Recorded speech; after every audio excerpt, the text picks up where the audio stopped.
Our story begins with a man who spent 3 years fishing without a single catch, losing his house, his car, and $1 million in savings while his wife left him for someone else. His parents had even cut ties with him, and only then did he realize the harsh truth. A life of fishing can lead to a lifetime of ruin. Just as he was ready to give up fishing and return to a normal life, something unexpected happened. He became bound to a fishing system. The system offered him 3 distinct career paths. The first was to become a professional competitive angler. He could become a master of the tournament circuit, or the second option, open his own fishery and become a commercial pond owner. The third was to be a lonely, free-spirited angler, considering that becoming a master would take far too long. And since no sane person would choose to be a lonely wanderer, he decisively chose to become a commercial pond owner. Being a pond owner wouldn't just grant him system rewards, it would allow him to profit from the 300 million anglers across the country. The system congratulated him on his choice and issued his first task. He needed to acquire a fishing ground of his very own. Only then could he unlock his beginner's reward. Hearing this requirement, he immediately knit his brows in thought. After 3 years of fishing had already ruined his life, he suddenly remembered the Yulong village reservoir back in his rural hometown. It seemed no one had leased it yet, so he immediately drove to Yulong village. However, the sight of the reservoir left him utterly speechless. What was once a 1,000-acre reservoir had dried up so much that barely 3 or 4 acres of water remained. It looked as desolate as a wild puddle, though to be fair, the surrounding mountains and scenery weren't half bad. He figured it might still work as a commercial pond, so he immediately called village chief Liu to discuss the lease. But Chief Liu warned him that the reservoir leaked constantly. He was honest enough to say that it might dry up completely any day now, and he strongly advised against using it for fish farming. Just as he was about to give up, the system's voice rang out again. It suggested that he should indeed use the Yulong village reservoir as his base of operations, noting that the system's upgrade functions could fix the leaks and other damages. Hearing this, he called Chief Liu back and, biting the bullet, signed a 10-year lease for the reservoir right then and there. Village Chief Liu, seeing Li Mu's apparent sincerity, even kindly waived the rent for the very first year of the lease.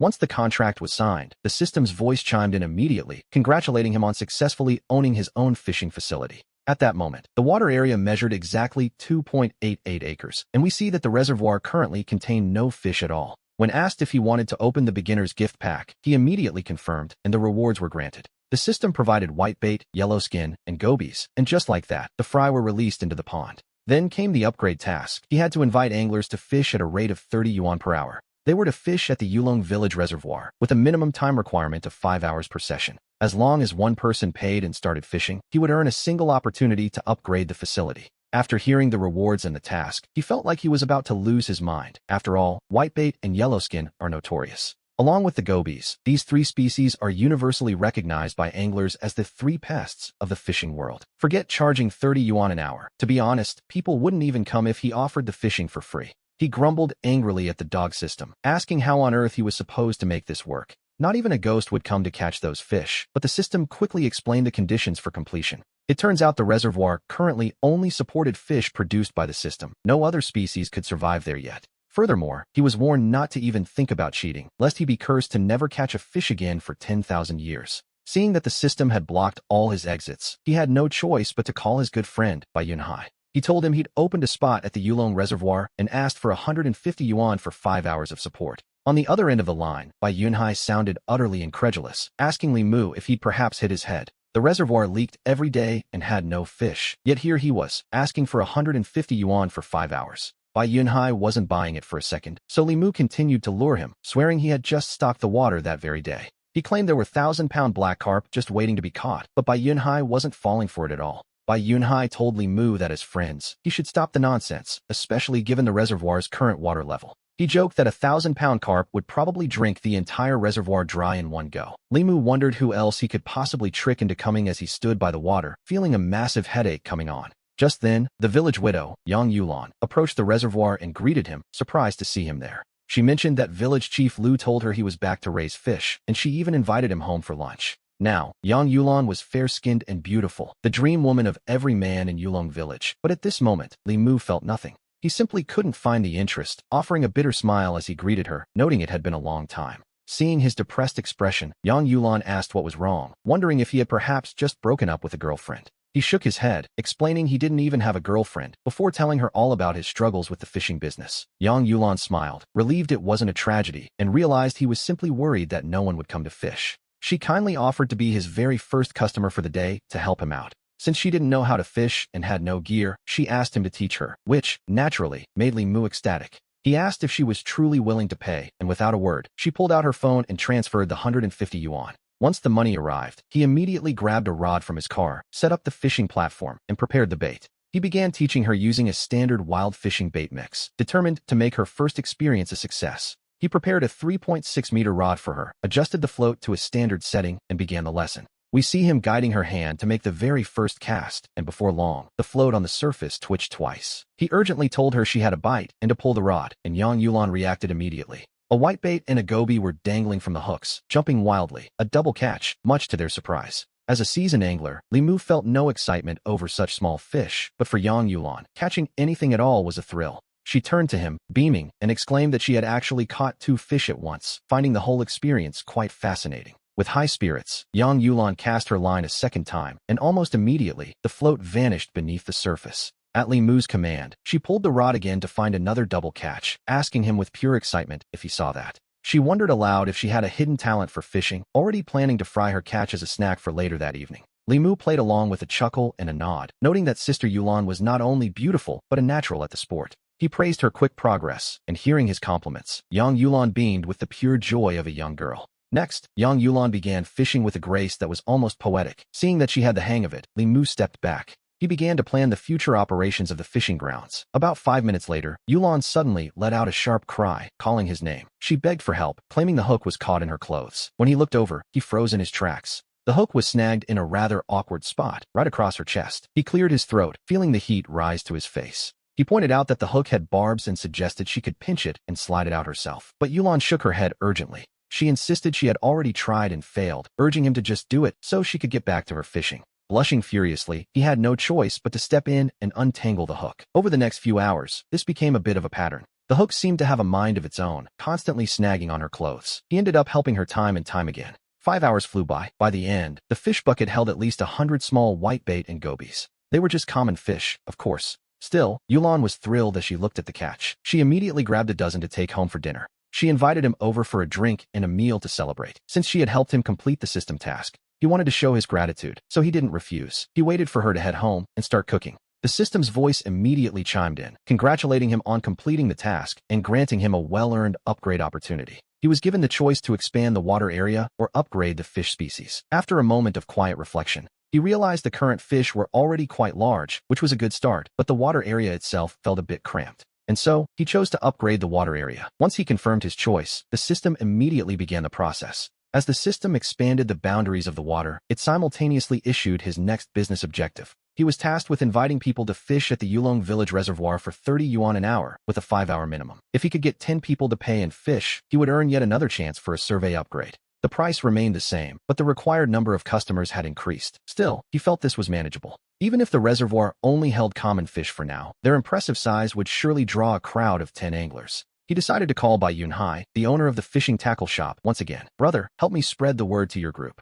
He explained that the Yulong reservoir was now charging 150 yuan for 5 hours, asking for help to bring in some fishermen. Hearing from him for the third time, Bai Yunhai asked quite seriously if Li Mu was truly intent on running a fishing ground. It seems the shop owner thought it was all a joke, but after receiving a firm confirmation, Yunhai agreed to help. He promised to promote the spot to his fishing friends, but then he asked a very practical question. What kind of fish were actually in there? Li Mu gave a rather vague answer, simply stating there were big fish to be caught. After hanging up, he checked the time. Since it was still early for dinner, he drove into town to pick up some daily necessities and cleaning supplies. Running a fishing ground meant he couldn't commute from the city every day, so he planned to clean up the old family house. He would live there for now, with the hope of building a simple house right by the reservoir once the business became profitable. Soon, he arrived at a general store in town, but the moment he stepped out of his car, his attention was immediately captured by a beautiful woman standing nearby, and she looked remarkably familiar. We see a familiar face. Could it be Fun Ying, the famous influencer known for lure fishing? Over the last 2 years, fishing has become a massive trend. Not only have countless fishing brands emerged, but the internet is now flooded with fishing influencers of all shapes and sizes.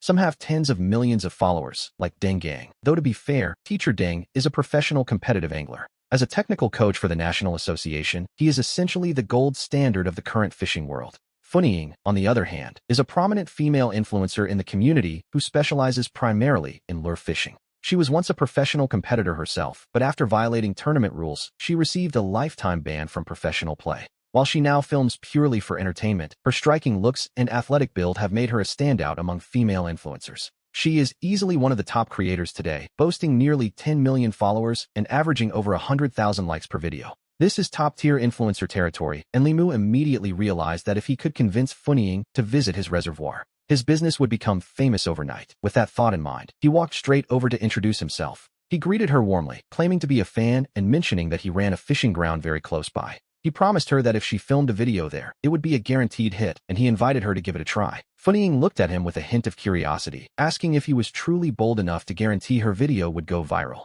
She challenged him to explain what was so unique about his spot, but Limu simply offered a mysterious smile. He told her that if it were truly unique, he couldn't just describe it, she would have to see it for herself. Since it was only a 10-minute drive, Funying hesitated for a moment. As it happened, she was actually out scouting today. She had been looking for a new location to film a scripted collaboration, never expecting someone to approach her so directly. Funying eventually nodded in agreement and called over her equipment van and her dedicated camera crew. She had them reenact their initial meeting for the camera before following Limu's car toward the reservoir. They soon arrived at the Yulong Reservoir, and upon seeing the site, Limu himself was suddenly taken aback. We see that the reservoir, which was originally only about half an acre, has now expanded to more than 10 times its previous size. The water now covers much of the previously exposed mountain bay. It seems that while Limu was away, the system had automatically completed its upgrade. Combined with the backdrop of the rear bay, the scenery was far more beautiful than before. Even Funying couldn't help but let out a soft exclamation, telling him that the view at his fishing ground was truly impressive. She noted it looked almost too natural to be a commercial site, but to be honest, that was exactly the vibe she wanted for her video.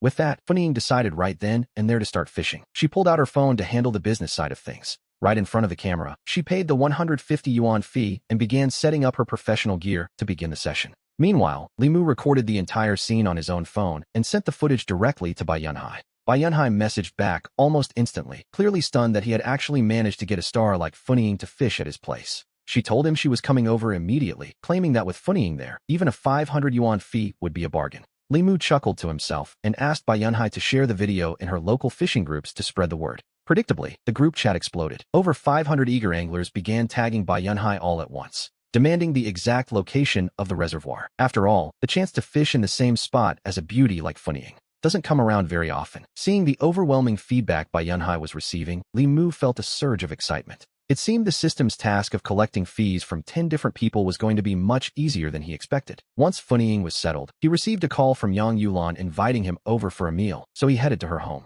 On the table, he found a plate of fried fish and a steaming bowl of Green River fish and tofu soup. He noticed that Yang Yulan, who had been barefaced earlier, had specially applied light makeup and even a hint of perfume. Deep down, he felt the atmosphere between them shifting. It was becoming a bit unusual. She even brought out a bottle of fine wine. However, Limu politely declined the drink, telling Yulan that they really shouldn't be drinking in the middle of the day. Limu explained that many anglers would be arriving that afternoon, and he hoped Yulan could help him by recording the catches and guiding the newcomers. He promised to pay her for the help once they were finished, but Yang Yulan simply responded with a knowing smile. She told him there was no need to talk about money between them, and that if he ever needed her help, he only had to ask. As she put the wine back in the cabinet, she suggested they could always have a drink together later that evening instead. She even added that he could stay the night since she had plenty of empty rooms, a suggestion that, to be honest, made his heart skip a beat. He quickly sat down to focus on his meal. Meanwhile, back at the Yulong Reservoir, Funying had selected her equipment for the day. We see her setting up a 4.5-meter handing integrated hand rod, using a standard 2+1 line combination.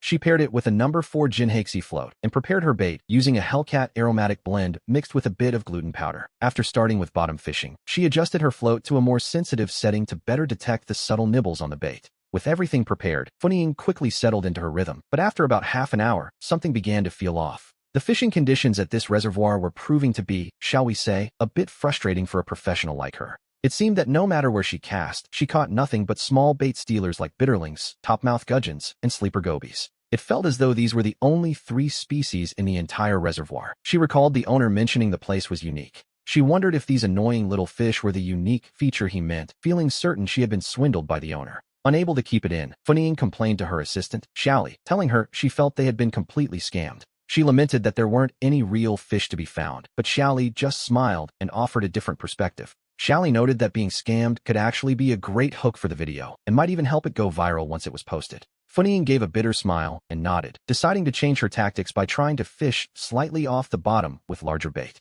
Yet, the result remained the same, more small fry and gobies, with not a single normal-sized fish in sight. Catching nothing but trash fish would test anyone's patience, and just as Funying was about to give up entirely, things took a turn. She was just about to find the owner to demand a refund when, suddenly, her rod tensed up with a significant weight. The rod bent nearly to its breaking point, and Funying's face lit up as she realized this definitely wasn't another trash fish. She raised the rod to control the catch, and after a brief struggle, her assistant Xiaoli grabbed the net, ready to scoop it up. When Funying saw the tail break the surface, she shouted in excitement, convinced that she had hooked a predatory coulter. She wondered why the owner hadn't let her use lures if there were coulters here, but Xiaoli, looking at the fish in the net, began to have her doubts, suggesting that it didn't quite look like a coulter at all, though Funying didn't hesitate to disagree. She brushed off the comment, asking what else it could possibly be at that size, given her extensive experience with lure fishing. She was certain she knew her fish, and impatiently told Xiaoli to bring the net closer so they could take a proper look. As it turned out, the fish in the net was actually a massive hemicoulter, a common minnow, weighing nearly 3 pounds.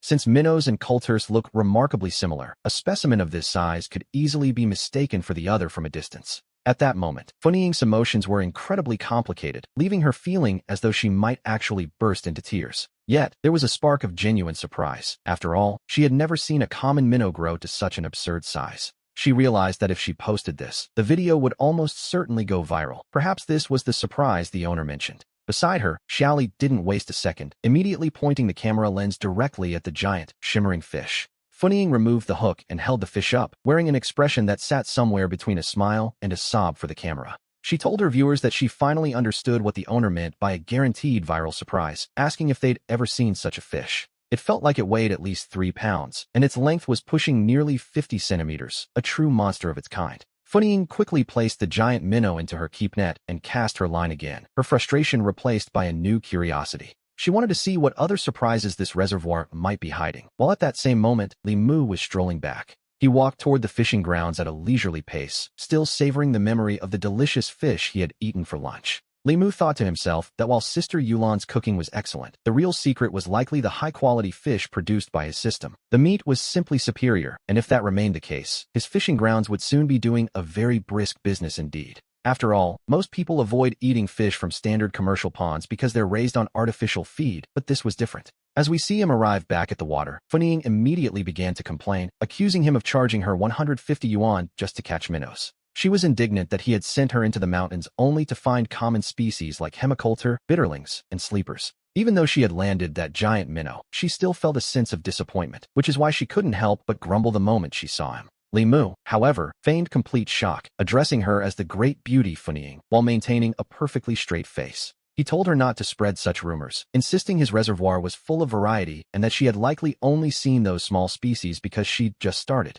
He suggested that since it was currently midday, it was only natural that the smaller, more aggressive fish were the ones biting. As the old saying goes, even the gods find it hard to catch big fish at noon. Usually, only the trash fish are active during the heat of the day. His explanation left Funying momentarily speechless, and to be honest, she didn't have much of an argument to fire back with. Just then, her rod tensed again, and she pulled up a double catch, a half-pound bitterling, and an even more surprising companion. The other was a 2-pound sleeper, an absolute giant for its species, leaving Funying staring at her line in utter disbelief. Beside her, Xiaoli didn't miss a beat, swinging the camera around to capture the massive specimens while Li Mu acted genuinely startled. He cried out in surprise at the size of the sleeper, remarking that its appearance was actually quite intimidating at that scale. He claimed he had never caught anything that large in his own reservoir, praising Funying for truly living up to her reputation as a professional. Funying opened her mouth to respond, but she was suddenly interrupted by a loud shout echoing from the distance. We see Li Mu turn toward the sound, only to find that Bai Yunhai had actually driven all the way from the county seat to find them.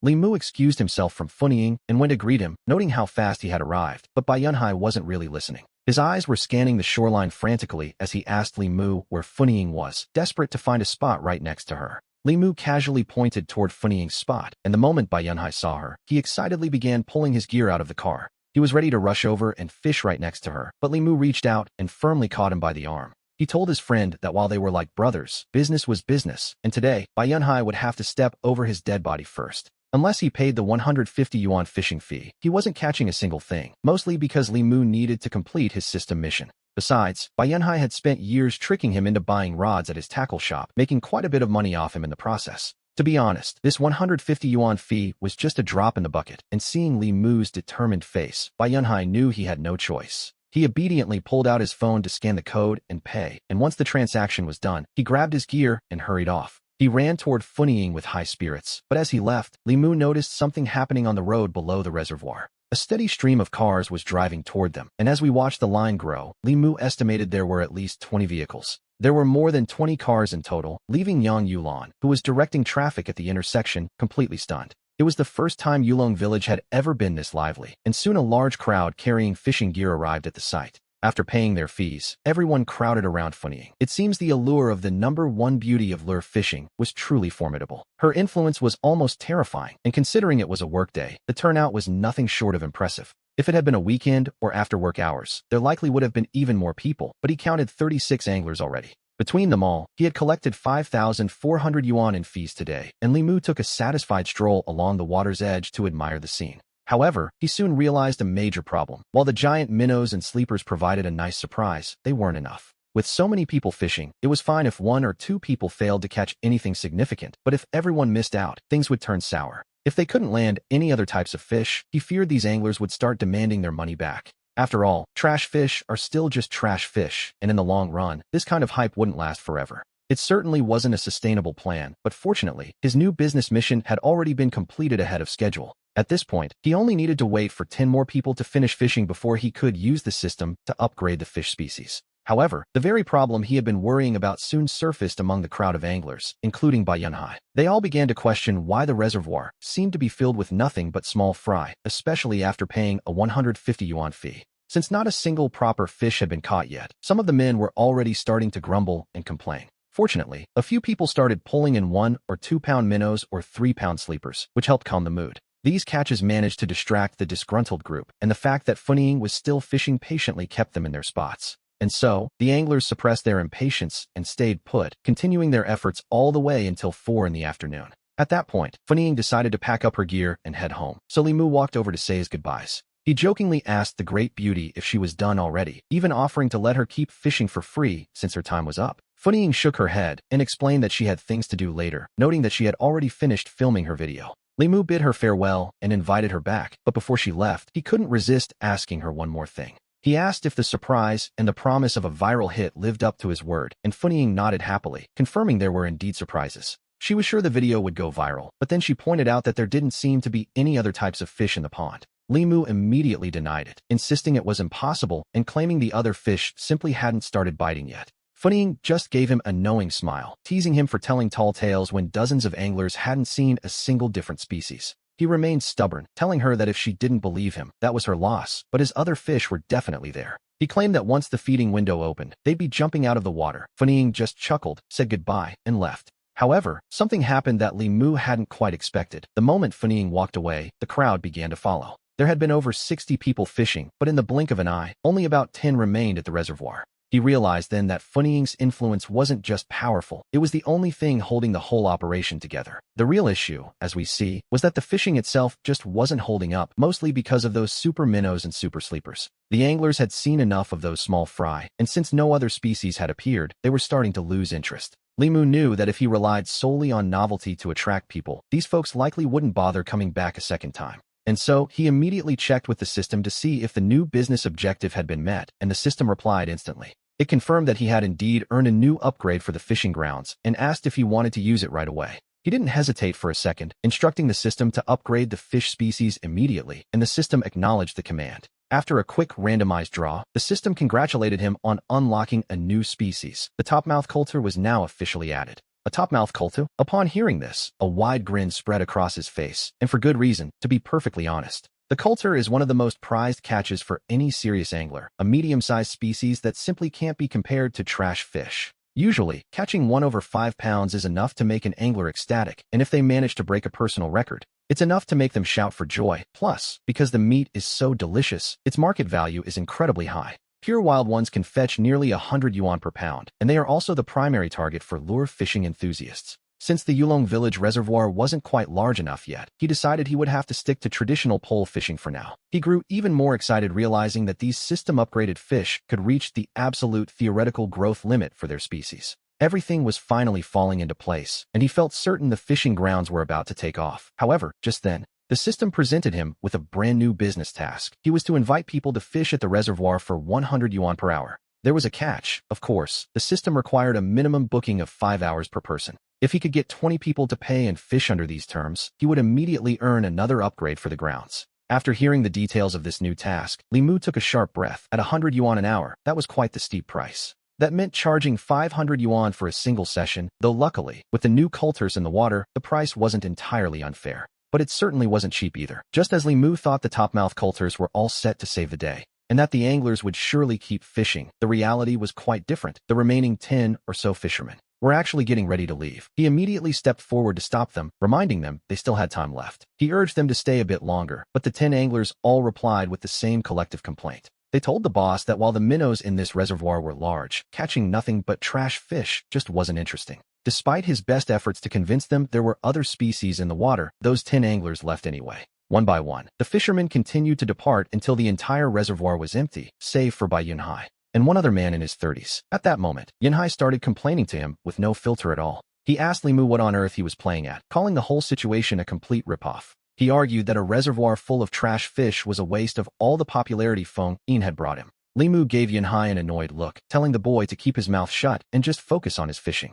Yunhai took offense, claiming he was only looking out for him, and decided that he might as well leave too. With that, Yunhai packed up his gear to head home, and even had the nerve to ask for a refund on his way out. Li Mu told him exactly where to go. Frustrated at not catching anything, the boy stomped off toward the back hills, helping himself to some plums and loquats along the way. Still feeling unsatisfied, to be perfectly honest, he grabbed several handfuls of wild leeks from the roadside before finally disappearing. Once Yunhai was gone, the last remaining man left as well. The once bustling reservoir was now so quiet you couldn't find a soul. Although he had managed to make 5,000 yuan today, thanks to Feng Yin's influence, he knew such opportunities wouldn't happen every day. Fortunately, Feng Yin still had to post his video. Once that video went live, the popularity would surely surge again as soon as people caught the new coulters. He was willing to bet that once that happened, no one would want to leave. So, Li Mu decided to spend the entire night fishing personally. His goal was to test the activity of the topmouth coulters. If he could just land one giant fish, he could have by Yunhai post the photos to his fishing groups again, which would surely bring the crowds back. With that plan in mind,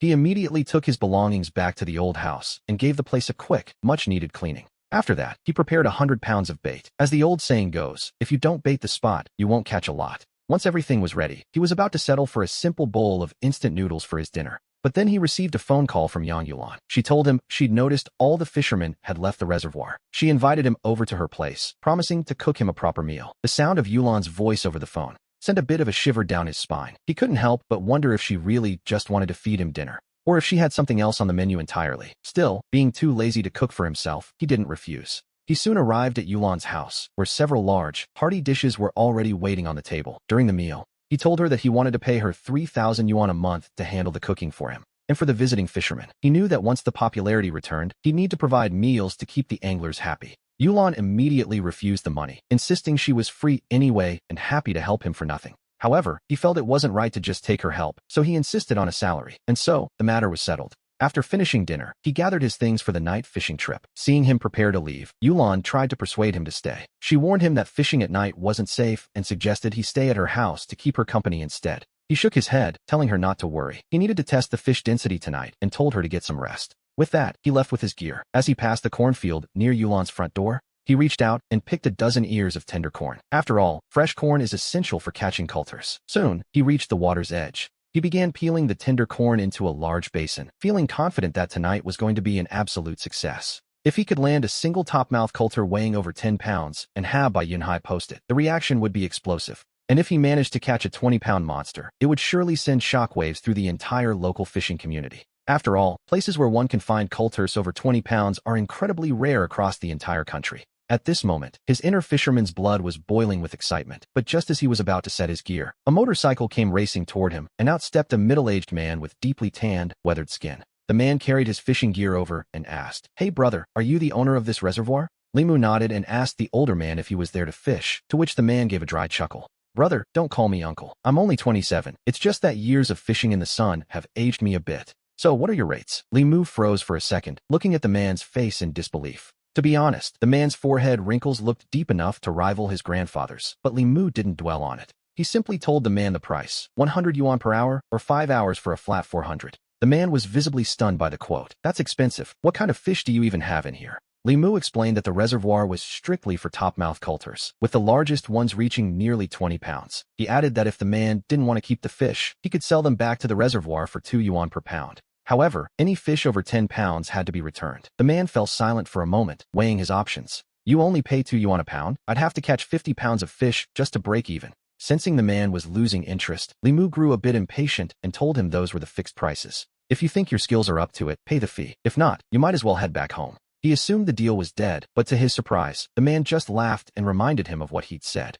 If there are 20-pound coulters in here, I'll just pull one out and break even immediately. Tonight, I'm taking you for all you've got. With that, the man, who we'll call Uncle for now, cheerfully scanned the code to pay and then set up right next to Li Mu's chosen spot. He began his preparations by pulling out a box of live bait, specifically silver bait fish, which are known to be quite effective. After carefully hooking the silver bait, the man looked over at Li Mu and gave him a proud, knowing smile. Watching this, Li Mu couldn't help but feel amused. Most commercial fishing pits strictly forbid the use of live bait. After all, this is because live bait is far more attractive to predatory fish than standard processed lures or corn. The man clearly thought he had found a clever loophole in the rules, while Li Mu simply nodded with a faint, mysterious smile. Uncle, I'd advise against using that bait, Li Mu suggested. I have some free corn here that I can give you instead. The man wasn't interested in the charity, offering only a cold laugh. Boss, if you're running a business, you have to be prepared to lose. Otherwise, this place will go belly up in no time. Hearing this, Li Mu shook his head and let out a soft sigh. Fine then, since you seem to think I'm just afraid of losing, have it your way. I'm offering this corn for free now, but if you change your mind later, I'll be charging 100 yuan per kernel. The man waved him off dismissively. Brother, I'm a man of my word. I'll take that bet with you right now. If I end up needing your corn, I'll pay you 200 yuan per piece. Whoever regrets it is a coward. Li Mu simply shrugged and let the man get to it. With a confident flick of his wrist, the man cast his line deep into the reservoir. But just as he settled his rod and reached for a cigarette, something unexpected happened. His luminous float suddenly flickered with a signal. He immediately gripped the end of the rod, ready for action. His eyes were locked onto the water with total concentration, though he still found a moment to tease our protagonist. Brother, with the fish biting like this, it looks like I'm definitely winning tonight. And just as the words left his mouth, the float vanished beneath the surface in a massive strike. The man let out a low grunt and violently struck to set the hook. As he began to play the fish, he called out confidently, claiming that based on his years of experience, this was a sure thing. He was certain it was a 2 or 3 pound coulter, and a moment later, he triumphantly scooped the fish up with his net. But as he looked down at his catch, he froze in utter disbelief, wondering aloud what on earth he had just caught. It certainly wasn't a coulter. He took a closer look, and his eyes widened even further in shock. He couldn't believe his luck. It was a giant hemicoulter, a common bait fish. Nearby, Li Mu simply smiled and said nothing. The man started to get a bit agitated, asking why Li Mu hadn't warned him that this pit was full of such massive bait fish. Li Mu grinned and pointed out that the man hadn't actually asked. Realizing he had no argument, the man fell silent. He decided to keep using his live bait, but from that point on, every time he cast his line into the water, he caught either more bait fish or small gobies. In short, he wasn't catching anything he actually wanted. Seeing that he was about to be outplayed, he desperately tried changing his technique, but no matter what he did, those pesky little fish stuck to his hook like glue. He couldn't seem to shake them off. This was because live bait is a favorite for these small scavengers, which is exactly why Li Mu hadn't stopped him earlier. And so, after being tormented by the tiny fish for another half hour, the man finally gave in. He walked over with a sheepish smile and asked if Li Mu would sell him some of that corn after all. He admitted that the live bait was making it impossible to fish properly. Li Mu, of course, just chuckled softly. He reminded the man of their earlier deal. He had offered the corn for free, but the man insisted on paying 200 yuan. He even recalled the man's boast about who would be the coward, noting he didn't want to take advantage of him. The man's face turned a shade of green. He had said the words himself, and he had done the bragging himself, too. He had set out to teach the boss a lesson, but instead, he was the one being schooled by a bunch of tiny fish. Gritting his teeth, the man admitted defeat, acknowledging that despite his years of experience, Li Mu had bested him. He never imagined that before the real fishing even began, he'd be outmaneuvered by the pond owner. He sighed and asked for 2 pieces of corn. True to his word, he paid 200 yuan per piece. The man pulled out his phone and scanned a payment of 400 to Li Mu. Having secured his expensive corn, he retreated, while Li Mu finished adjusting his float. Since coulters aren't bottom feeders, we see him changing tactics. They prefer moving prey, so the secret here is to keep baiting the area while fishing to maintain a constant dynamic flow. Soon, Li Mu had everything prepared. He settled into his fishing chair and equipped his float with a luminous battery for the evening. For this round, he chose a 7-meter heavy-duty rod with a sturdy line setup. He was clearly prepared for something substantial. He used size 12 barbless double hooks, carefully baiting them with the fresh, tender corn that had caused such a stir earlier. After casting his line into the water, he lit a cigarette, keeping a watchful eye on his glowing float as the sun began to set. With one hand, he reached into a basin to gently rub the fresh corn kernels. He wasn't trying to crush them, mind you. The goal was to bruise them just enough so that each kernel released a bit of juice. This makes them far more enticing as bait. Whether used on the hook or thrown in as a dynamic lure, the effect is significantly improved by this little trick. Meanwhile, the older man rejoined the fray with his new corn. As they waited, Limu received a message from Bai Yunhai.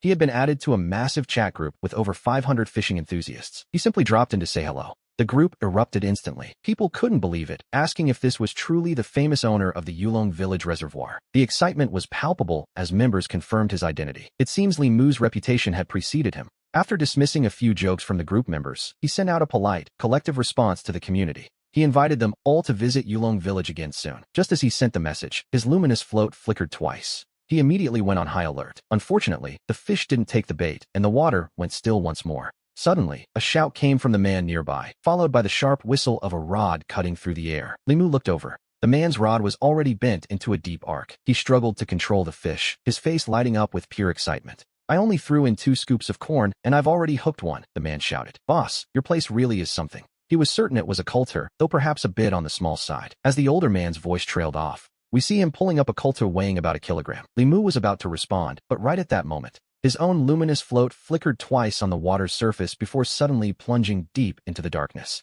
He reacted instantly, jerking the rod upward. A second later, the sharp whistle of the main line cutting through the air echoed out. He gripped the rod tightly with both hands, feeling the raw tension and the vibration of the line humming against the wind. In an instant, he was fully alert. To a fisherman, this intense struggle isn't work, it's a form of pure enjoyment. That specific humming sound from the line and rod is, to be honest, the most beautiful music any angler could ever hear. "Hold steady, boss. I'll help you net it," the older man called out, having just finished putting his own catch away. Seeing the struggle, he stood up and grabbed the landing net Limu had left nearby, ready to assist at a moment's notice. Limu, however, had another request. "Uncle, could you use your phone to record a quick video for me first?" The man nodded and began filming. Although the sky had turned dark by now, it didn't hinder them in the slightest. They both had their headlamps on, providing plenty of light. Even though Limu had managed to keep the rod upright, the hooked coulter continued to fight with incredible power, making the line scream as it sliced through the water. The fish began a desperate dash to one side. Limu had to stand up and hug the rod, moving with the fish's momentum.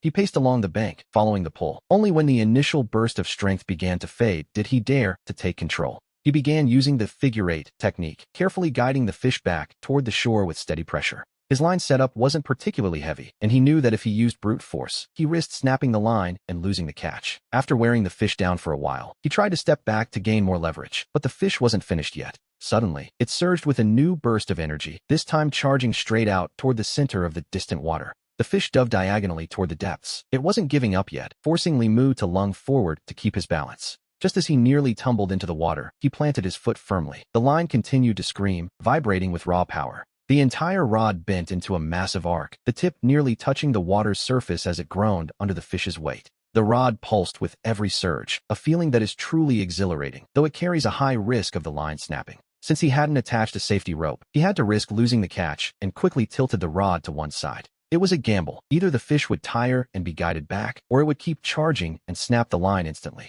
Fortunately, the fish wasn't quite a monster yet. Its strength began to wane, and the tension finally started to ease. He successfully regained control, and we see that the battle was nearly won. Minutes later, he began stepping back with the rod. The fish made 2 more desperate attempts to escape during the process, but they were weak and easily managed. Finally, the body of the fish broke the surface. "Boss, that's incredible," the older man shouted in pure admiration. "That one is way bigger than mine." Limu called back, "Quick, uncle, get the net ready." Following the command, the man scooped the fish into the net. Limu set his rod aside and rushed over to help. He gripped the net and hauled the catch onto the bank. At first glance, he estimated it wasn't quite 10 kilograms. The man kept the camera focused on the coulter, marveling at it. He had seen many farmed fish, but nothing like this. "To be honest, boss," he remarked, "I've rarely seen a coulter with such perfect color and condition." The man even used his hand to measure the length. It was a respectable specimen, roughly 76 centimeters long. Limu found his hand scale and weighed the fish in front of the camera. It came in at exactly 3.1 kilograms. Despite the impressive catch, he felt a hint of disappointment. His goal for the night was a trophy of at least 5 kilograms.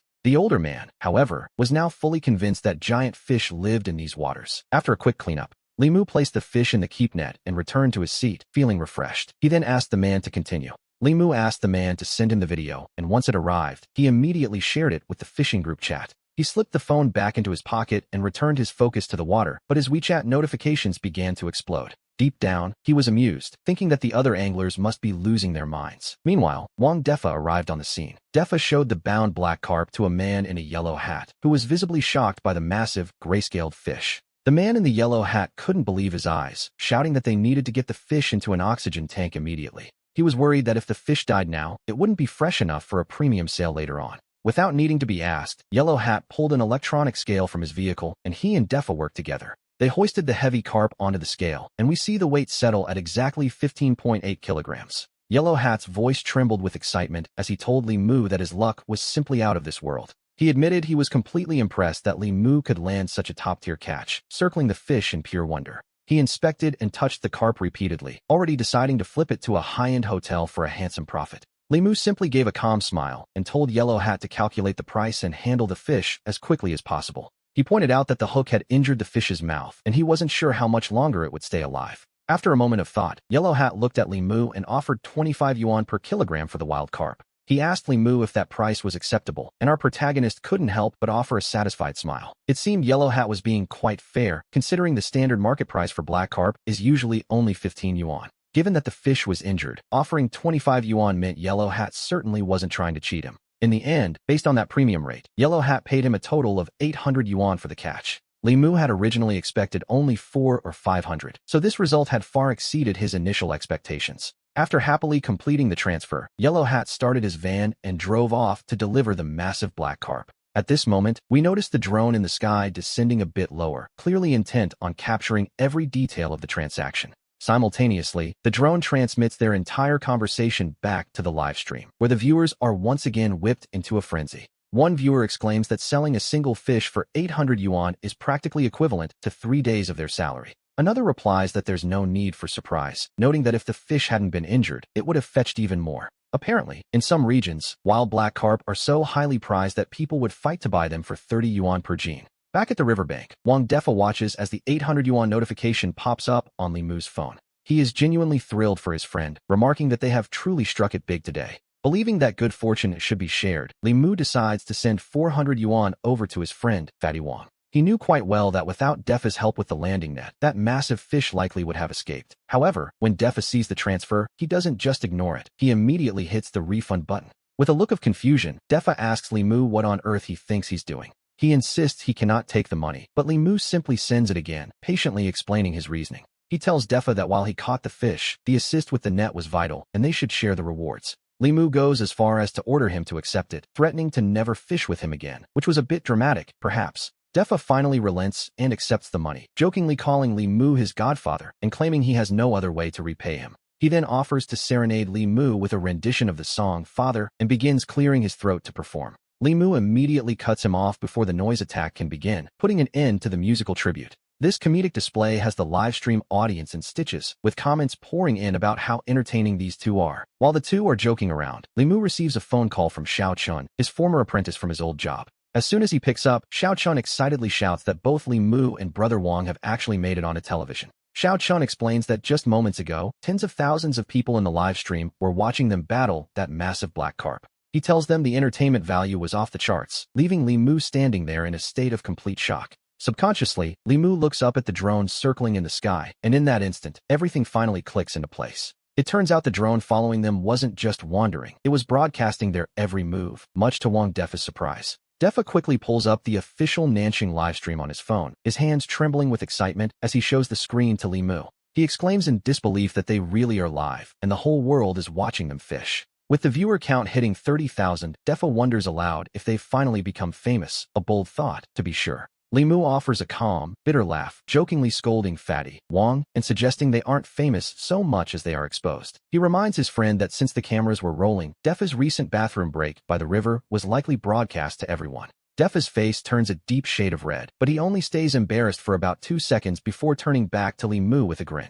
He jokes that if his private moment was caught on camera, every other man in the live stream is probably feeling quite insecure right now. Just then, the drone descends even lower, and a voice begins to crackle through the small built-in speaker attached to the machine. The female host introduces herself as a representative from the beautiful Nanxing official media center. She politely asks the two fishermen if they would be open to a brief interview for the broadcast. Li Mu and Wang Defa trade a look of pure astonishment, wondering why the official media would care so much about a simple fishing trip. Defa whispers that this is a golden opportunity for fame, noting that even if they don't see the benefits yet, it's good to be known. He suggests that building a reputation now might come in handy later, and we see Li Mu start to consider the possibility. Wang's words strike a chord. While Li Mu must keep his system a secret, he realizes he can use this to build a persona as a master angler. At that exact moment, the livestream chat explodes with activity once again, the screen filling with messages of support. Viewers declare the duo incredibly entertaining, with many promising to follow them and even try to run into these big brothers tomorrow. Next, the female host begins her interview, focusing on Li Mu's fishing insights and the mental journey of battling that massive fish. As he faces her questions, Li Mu starts rambling about professional techniques, discussing everything from general fishing to bait ratios. Wang Fatty Defa stands by his side, playing the perfect hype man by claiming Li Mu's bait mixing skills are truly legendary. He jokes that the scent is so good, not only do the fish come running, but even he wants to eat a few pounds of it. Defa's sense of humor sends the live stream chat into fits of laughter, and just like that, the interview wraps up after a few minutes. Thanks to the natural chemistry between our two friends, the popularity of the livestream climbs even higher than before. Li Mu even notices several fishing gear manufacturers in the chat, all of them asking for contact information to discuss potential brand deals. In that moment, he begins to see a future path for himself, one that seems to be opening up quite unexpectedly. It's a path that looks even wider than the Qinglong River itself, though he knows it's all thanks to his Fishing King system. Once the broadcast ends, Wang Defa steps back into his professional element as a media expert to offer some serious advice. He tells Li Mu they should strike while the iron is hot and build a personal brand, having already thought of the perfect name. He suggests calling themselves the Baogan Brothers, where Li Mu handles the technical skill and the good looks. Defa, meanwhile, would focus entirely on the comedy and making his friend look good, a role he was born for, really. Li Mu considers the proposal and realizes it's actually quite viable, especially since the system already provides him a steady income. If the internet fame works out, that's great. If not, he hasn't lost anything. So, he tells Defa he's on board with the plan. He promises to register the accounts when he gets home tonight, but for now, it's only 1 in the afternoon. Li Mu decides he needs to head back and grab another fishing rod to keep the momentum going, but Defa has another idea. Defa immediately offers to have someone deliver a rod, so Li Mu doesn't have to make the trip, but Li Mu politely declines. With plenty of system points to spend, he plans to simply purchase a high-end set of rods and lines directly from the system shop. And so, he hops on his electric scooter and heads home, his mind racing with the possibilities of everything that just happened. Between his unexpected viral fame and the generous rewards from his catch, Li Mu's system balance is looking quite healthy. Counting the 800 from this morning and the 1580 from the afternoon, plus the cash from Fatty Wang, which includes another 5,880 plus 800, his total earnings have reached 3,760. And that's not even counting the surplus stock he still has, the cash returned by the system alone, including the morning's 800 and the afternoon's 1,580, combined with Fatty Wang's purchase price, makes for a very successful day indeed. 20 minutes later, we see him return home in high spirits, only to find the house completely empty when he opens the door. Checking his phone, he sees a message from his wife saying she's taken their daughter to visit her parents for the day. Since he has the house to himself, he takes the opportunity to open the system panel and first upgrades his fishing rank. By promoting himself from angler to fishing master, he unlocks a 20% chance to double his cash rewards, a nice bonus, surely. Next, he opens the equipment section of the system shop and decides to spend 1,700 points on a total gear overhaul. He redeems a set of beginner hand rods that reduce physical exhaustion by 20% during those long 6-hour sessions.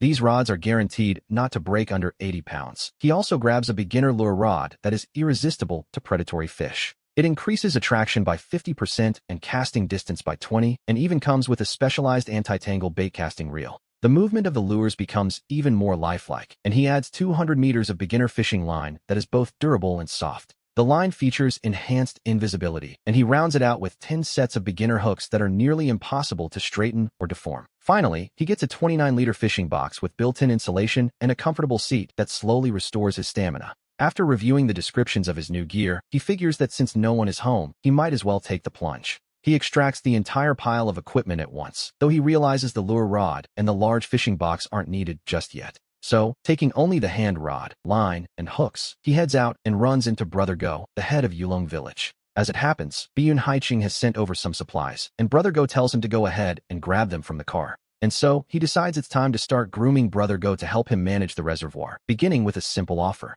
He tells him, "Brother Go, come help me move some things, and from today on, I'll cover your meals and your cigarettes." The moment Brother Go hears about the food and smokes, he nods enthusiastically and follows along to help with the heavy lifting. Before long, we see them reach the road where Byun-hai's car is waiting. The driver steps out to greet them. Byun-hai takes one look at Brother Go and asks Li-mu why his friend seems, well, a bit simple-minded. Li-mu quickly reminds him that this is actually the head of Yulong village, known to everyone as Brother Go. Byun-hai then opens the trunk to reveal the supplies he brought, a gas stove, pots, pans, and various kitchen essentials. After they unload everything, Li-mu tosses 2 packs of cigarettes to Brother Go and gives him a few instructions. He tells him he can go watch the others fish by the reservoir, provided he doesn't actually disturb their peace. He promises to call him when it's time to eat, and Brother Go, clutching his cigarettes with a grin, nods happily. We watch as he skips off toward the water, while Li-mu begins organizing the new supplies inside the old house. Once everything is in its place, he pulls out his phone to call sister-in-law Yulan, asking her to come over shortly.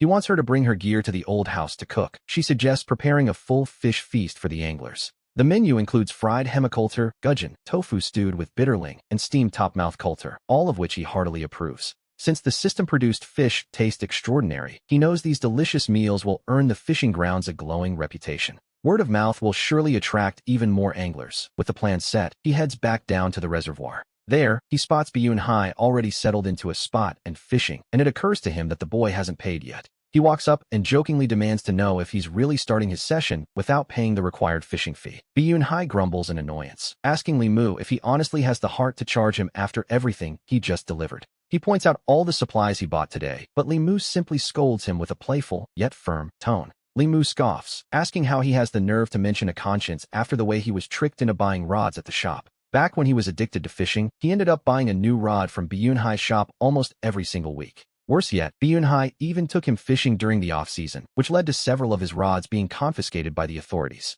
Hearing this, Byun-hai turns serious and agrees to pay the fee, though he's clearly not happy about it. He declares that he'll definitely catch something today, vowing to make Li-mu regret charging him once he sees the haul. Byun-hai pulls out his phone and scans the code to pay the 500 yuan fee, still muttering about his impending victory. Li-mu simply chuckles, telling Byun-hai that with his mediocre skills, there's really nothing to be afraid of. He challenges him to see who will come out on top today, while Byun-hai responds with a rather wicked grin. Byun-hai claims he has a secret weapon for a guaranteed win, leaving Li-mu wondering what on earth he could mean. To our surprise, the boy pulls an incense burner from his bag, lights 3 sticks, and carefully sets them inside. Then, with hands pressed together, Byun-hai begins a series of solemn, rhythmic chants to bless his fishing spot. He prays for the heavens to open and for his hands to be blessed, calling for smooth sailing as he begins his ritual. He continues through a long list of blessings, moving from 2 dragons playing with a pearl to 3 suns over a lucky land. He recites every step until he reaches the 10th, wishing for total perfection, before bowing 3 times to the burner. He finishes by muttering that the blessing is complete, hoping to catch 1,000 pounds of fish and bankrupt the owner. We see Li-mu standing there, completely dazed by the sheer absurdity of the performance unfolding before him. It seems the boy has turned to metaphysics to improve his catch, and naturally, every other angler is now staring at him. They look at him as if he's a complete fool. Even Brother Go is watching from a distance with intense curiosity. It's as if Brother Go has found a kindred spirit, and Li-mu feels that staying near Byun-hai might make him look just as crazy. He quickly turns to walk away, but even then, a curious angler can't help but run over to ask him what's going on. An angler asks if the guy performing the ritual is his friend, but Li-mu quickly shakes his head, claiming he has no idea who that is. Another fisherman, however, recognizes him as Byun-hai, the owner of the local Wanwang fishing gear shop. It seems no one expected Byun-hai's spiritual level to reach such heights, though Li-mu has his own thoughts on the matter. He figures Byun-hai should go all out and buy a Taoist robe and a wooden sword online to really complete the look. At least then he'd look the part. With things quiet for the moment and no new customers arriving, Li-mu decides to do his rounds. We see him begin patrolling the reservoir, noting that including Byun-hai, there are now 42 people fishing. During his walk, he eventually finds a female angler in a relatively secluded spot, wearing a sun hat and protective sleeves. Beside her, she has a smartphone set up on a tripod, clearly in the middle of a live stream. Li-mu strikes up a conversation, asking if she's a fishing streamer and how many followers she has managed to attract. She smiles and tells him she's fairly new, with only about 10,000 followers, which, to be honest, is quite a decent start. Li-mu nods in approval, but then he notices she is using standard powdered bait in her mixing bowl. He kindly warns her that the reservoir is full of small, aggressive fish like bitterlings and topmouth gudgeons. He suggests that if she's aiming for the larger topmouth coulters, she really ought to be using corn instead. Otherwise, the small fry will tear her powdered bait to pieces, but she simply laughs it off, saying she's happy to catch anything. Besides, her viewers are actually curious to see just how large this super small fish in this reservoir really are. She then asks if he wouldn't mind saying a quick hello to her audience, and naturally, Limu is happy to oblige. Even though she's still a rising influencer, she clearly has some decent traction, and a little promotion never hurts. So, he steps in front of the camera with a cheerful grin and gives the viewers a friendly wave. He introduces himself as the owner of the Yulong Village Reservoir in Dadong Town, explaining that this is a massive new natural fishing ground. He boasts that they have giant small fry species and wild topmouth coulters weighing over 20 pounds just waiting to be caught.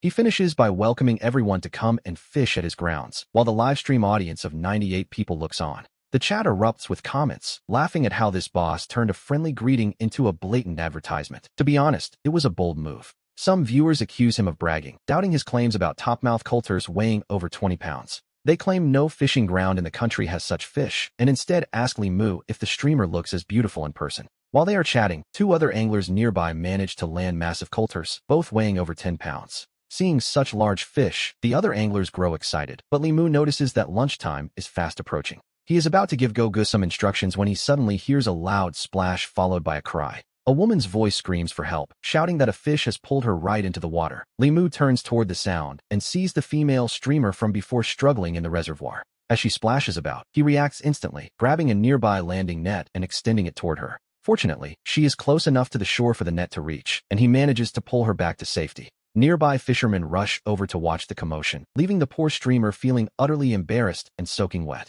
With her clothes clinging to her, she awkwardly thanks Limu over and over for the rescue. After taking a moment to wring out her hair and fix her clothes, she looks back at the water and asks him a question. She asks if there are other types of fish in there, admitting that while she isn't an expert, she felt a massive weight. She claims the fish that pulled her in must have weighed at least 30 or 40 pounds, which leaves Limu stunned. He knows that the theoretical limit for a topmouth coulter is about 20 pounds. Anything larger would be a world miracle. She insists on her estimate, certain that the strength behind that pull was far beyond a normal fish. Limu remains skeptical, thinking it's more likely that her lack of technique made a smaller fish feel like a monster. After reminding her to stay safe, he spots Yang Yulan approaching, leading Gogu toward him. We see Yang Yulan bringing supplies to the reservoir's edge to start cooking, and by just afternoon, lunch is nearly ready. By now, the 33 anglers who arrived earliest have been at it for 5 hours, and almost all of them are catching fish. Suddenly, the female streamer from before lets out another sharp cry, shouting about a massive fish, drawing everyone's immediate attention. Everyone turns to look at once, witnessing the surface of the water churning with massive, violent splashes. People quickly pull out their phones to record the scene, swearing in disbelief that this one must weigh at least 20 pounds. They shout for the angler to stay steady, promising to record the catch as the beast finally begins to surface. The commotion is far more intense than the large coulter caught earlier that morning, and everyone warns him not to snap the line. They advise him to manage the tension carefully, calling for a backup rope while the female streamer watches on with bated breath. She cheers for the lean, tan man holding the rod, excited because his struggle has drawn over 1,000 viewers to her stream. Meanwhile, Limu realizes that if this man actually lands a 20-pound topmouth coulter, the implications would be massive. The Yulong Village Reservoir would become a national sensation, especially among the country's 100 million fishing enthusiasts. To be honest, the number of people who have actually seen a coulter over 20 pounds in person is incredibly small. Most anglers have only seen 10-pounders on the internet, but judging by the sheer violence of the movement in the water and the partial silhouette emerging from the depths, it truly looks like it could be a record-breaking 20-pound monster. Even the person recording the video feels a surge of excitement, while the streamer nearby is absolutely thrilled by her growing audience. Her viewer count is rapidly approaching 1,000, providing the Yulong Village Reservoir with some truly incredible free publicity. The live chat on her screen is exploding with comments, mirroring the intense excitement of the fishermen gathered at the scene. Just as the lean man lets out a determined grunt, the coulter in the water lunges with a fresh burst of power. The fishing line, which had briefly gone quiet, begins to whistle through the air once again with a sharp, rhythmic sound. It is a beautiful sound to any fisherman, and it leaves everyone present feeling completely invigorated by the spectacle. We see the crowd's eyes lighting up with envy, as if they want to jump in and take over, while Limu watches from the sidelines. He observes the lean man's technique, which seems remarkably similar to the style used by the legendary fishing master, Hua Lao. It is the high-intensity hold method, where one avoids casting too far and simply grips the rod tight once the fish is hooked. The goal is to let the fish exhaust itself, though holding steady is a bit of a simplification. To be honest, it is much harder than it looks. When the fish lunges side to side, the angler must move along the bank, a technique with much in common with the figure-8 method. In the end, all great fishing techniques share a certain fundamental logic, regardless of the name they are given. Whether it is Old Shui's famous white rod style or Li Damao's battlefield maneuver, they all aim for the same result. After 10 minutes of intense struggle, the lean man finally gains the upper hand and begins to dictate the pace. He stabilizes his stance and slowly backs away from the water, bringing the exhausted fish toward the muddy bank. As the massive silhouette of the topmouth coulter becomes clear, the surrounding anglers can't help but shout in pure disbelief. They cheer at the sheer size of the beast, calling urgently for someone to step forward and help with the landing net. However, netting a fish of this size is a heavy responsibility. If it escapes, the angler would likely never forgive the mistake. Someone asks Limu to help, but he is busy recording the moment, and that is when Bai Yunhai steps forward to volunteer. He emerges from the crowd with a look of quiet confidence, picking up the lean man's oversized landing net. Under the watchful eyes of dozens of cameras, Bai Yunhai approaches the water's edge and tells the angler he is ready. He instructs the man to wait for his signal before loosening the tension, and the lean man nods in silent agreement. They wait a few more moments to be absolutely sure, until the lean man decides the fish has finally given up the fight. He gives the command, and Bai Yunhai moves with the precision of a professional to scoop the monster from the water. It turns out Bai Yunhai's skills are just as impressive as his rugged appearance, as the massive head and body slide into the net. Immediately, the crowd surges forward to see the prize, with Li Mu and the female streamer following close behind. The lean, tan man quickly sets down his rod and rushes over, eager to help finish the job himself. He and Bai Yunhai grab the iron ring of the landing net together, lifting the massive fish out of the water. But then, something no one expected happens. The bottom of the net suddenly gives way under the weight of the giant topmouth coulter. With a single powerful thrash, the beast slips straight through the hole in the net and falls back into the depths. The fish vanishes in the blink of an eye, and the lean man instinctively reaches for the main line, which is still unhooked. It is a dangerous move that could easily slice his hand, but it is useless anyway. The hook has already pulled free. In that moment, a terrifying silence falls over the crowd as Bai Yunhai and the lean man stand there, still clutching the empty net. They look up at each other in stunned disbelief, and for 10 long seconds, every single person watching is frozen in place. It is as if the entire world has been put on pause, with everyone staring blankly at the two men by the water's edge. Li Mu is the first to snap out of it, though he feels like he might faint. He can't help but wonder what kind of cheap net the man was using. A 20-pound topmouth coulter was practically on the shore already. How could it possibly escape like that? As soon as he speaks, the spell is broken, and a collective groan of pure agony erupts from all the anglers present. Tears nearly well up in the lean man's eyes. He explains that because his rods were so expensive, he tried to save money on a generic net. To be honest, that was a very costly mistake, and no words of comfort can truly soothe the man's broken heart right now. And so, Li Mu returns to the business of collecting fish. At 100 yuan an hour, a 5-hour session starts at 500 yuan. The buyback rate is 3 yuan per pound, and anglers can only take home a small portion of their catch. The other fishermen offer a moment of sympathy for the one that got away, but they soon return to their own lines. As for the total profit from this wave, Li Mu decides he will wait until the end of the day to do the final math. Once he finishes processing the catch for all 33 anglers, he finds that Yang Yulan has finished preparing the meal. We see him calling everyone over to line up for food, and the atmosphere quickly turns lively as the feast begins. As the crowd gathers, they find the sight of the charming Yang Yulan quite pleasant, but it is the aroma of the food that truly captures their attention. One by one, the anglers begin to feel their spirits lift as they prepare to taste the day's fresh catch. We see that Yang Yulan's graceful presence is a comfort to them all, yet the real surprise comes the moment they finally taste the fish. Their eyes light up in instant delight. They can hardly believe the quality of the fried topmouth coulter and the local specialty, the patihu. One man remarks that while he has had fried fish before, this is his first time experiencing a patihu so perfectly crispy on the outside and tender within. The flavors of the fried fish are simply incredible, but the steamed coulter is the true star, a taste that only genuine wild-caught fish can provide. One angler notes that the meal alone is worth 100 yuan, and having made 300 back from his catch, he feels he has finally broken even today. A group of them gathers around Yang Yulan, complimenting her warmly and telling her that her cooking is absolutely divine. She is clearly satisfied by the praise, and being called sister by the younger men makes her even happier as she tells them all to keep eating. She promises that once everyone has been served, any leftovers will be distributed, though she reminds them not to leave their trash lying around. She asks them to bring their used bowls to her for easy cleanup. Li Mu notices that a single serving might not be enough for Go-Go. He tells the man that if he is still hungry after finishing his bowl, he should go back to Aunt Yulan for a second helping. Go-Go looks up with a grateful smile, while nearby, Bai Yunhai sits on a rock, eating his meal while scrolling through videos on his phone. Bai Yunhai looks up and asks Li Mu whether the secret to this success is Yulan's cooking or the exceptional quality of the fish from this water. Li Mu simply offers a knowing smile, while Bai Yunhai decides then that he must take some home for his wife and children to taste. The flavor is truly unmatched, and even the lean, tan man is eating with the crowd on the other side, though his heart isn't quite in it. While everyone else finds the food delicious and fragrant, the lean man finds that the meal tastes a bit bitter today. He is still haunted by the memory of that massive fish escaping, which, to be honest, makes even the finest delicacy taste like ash.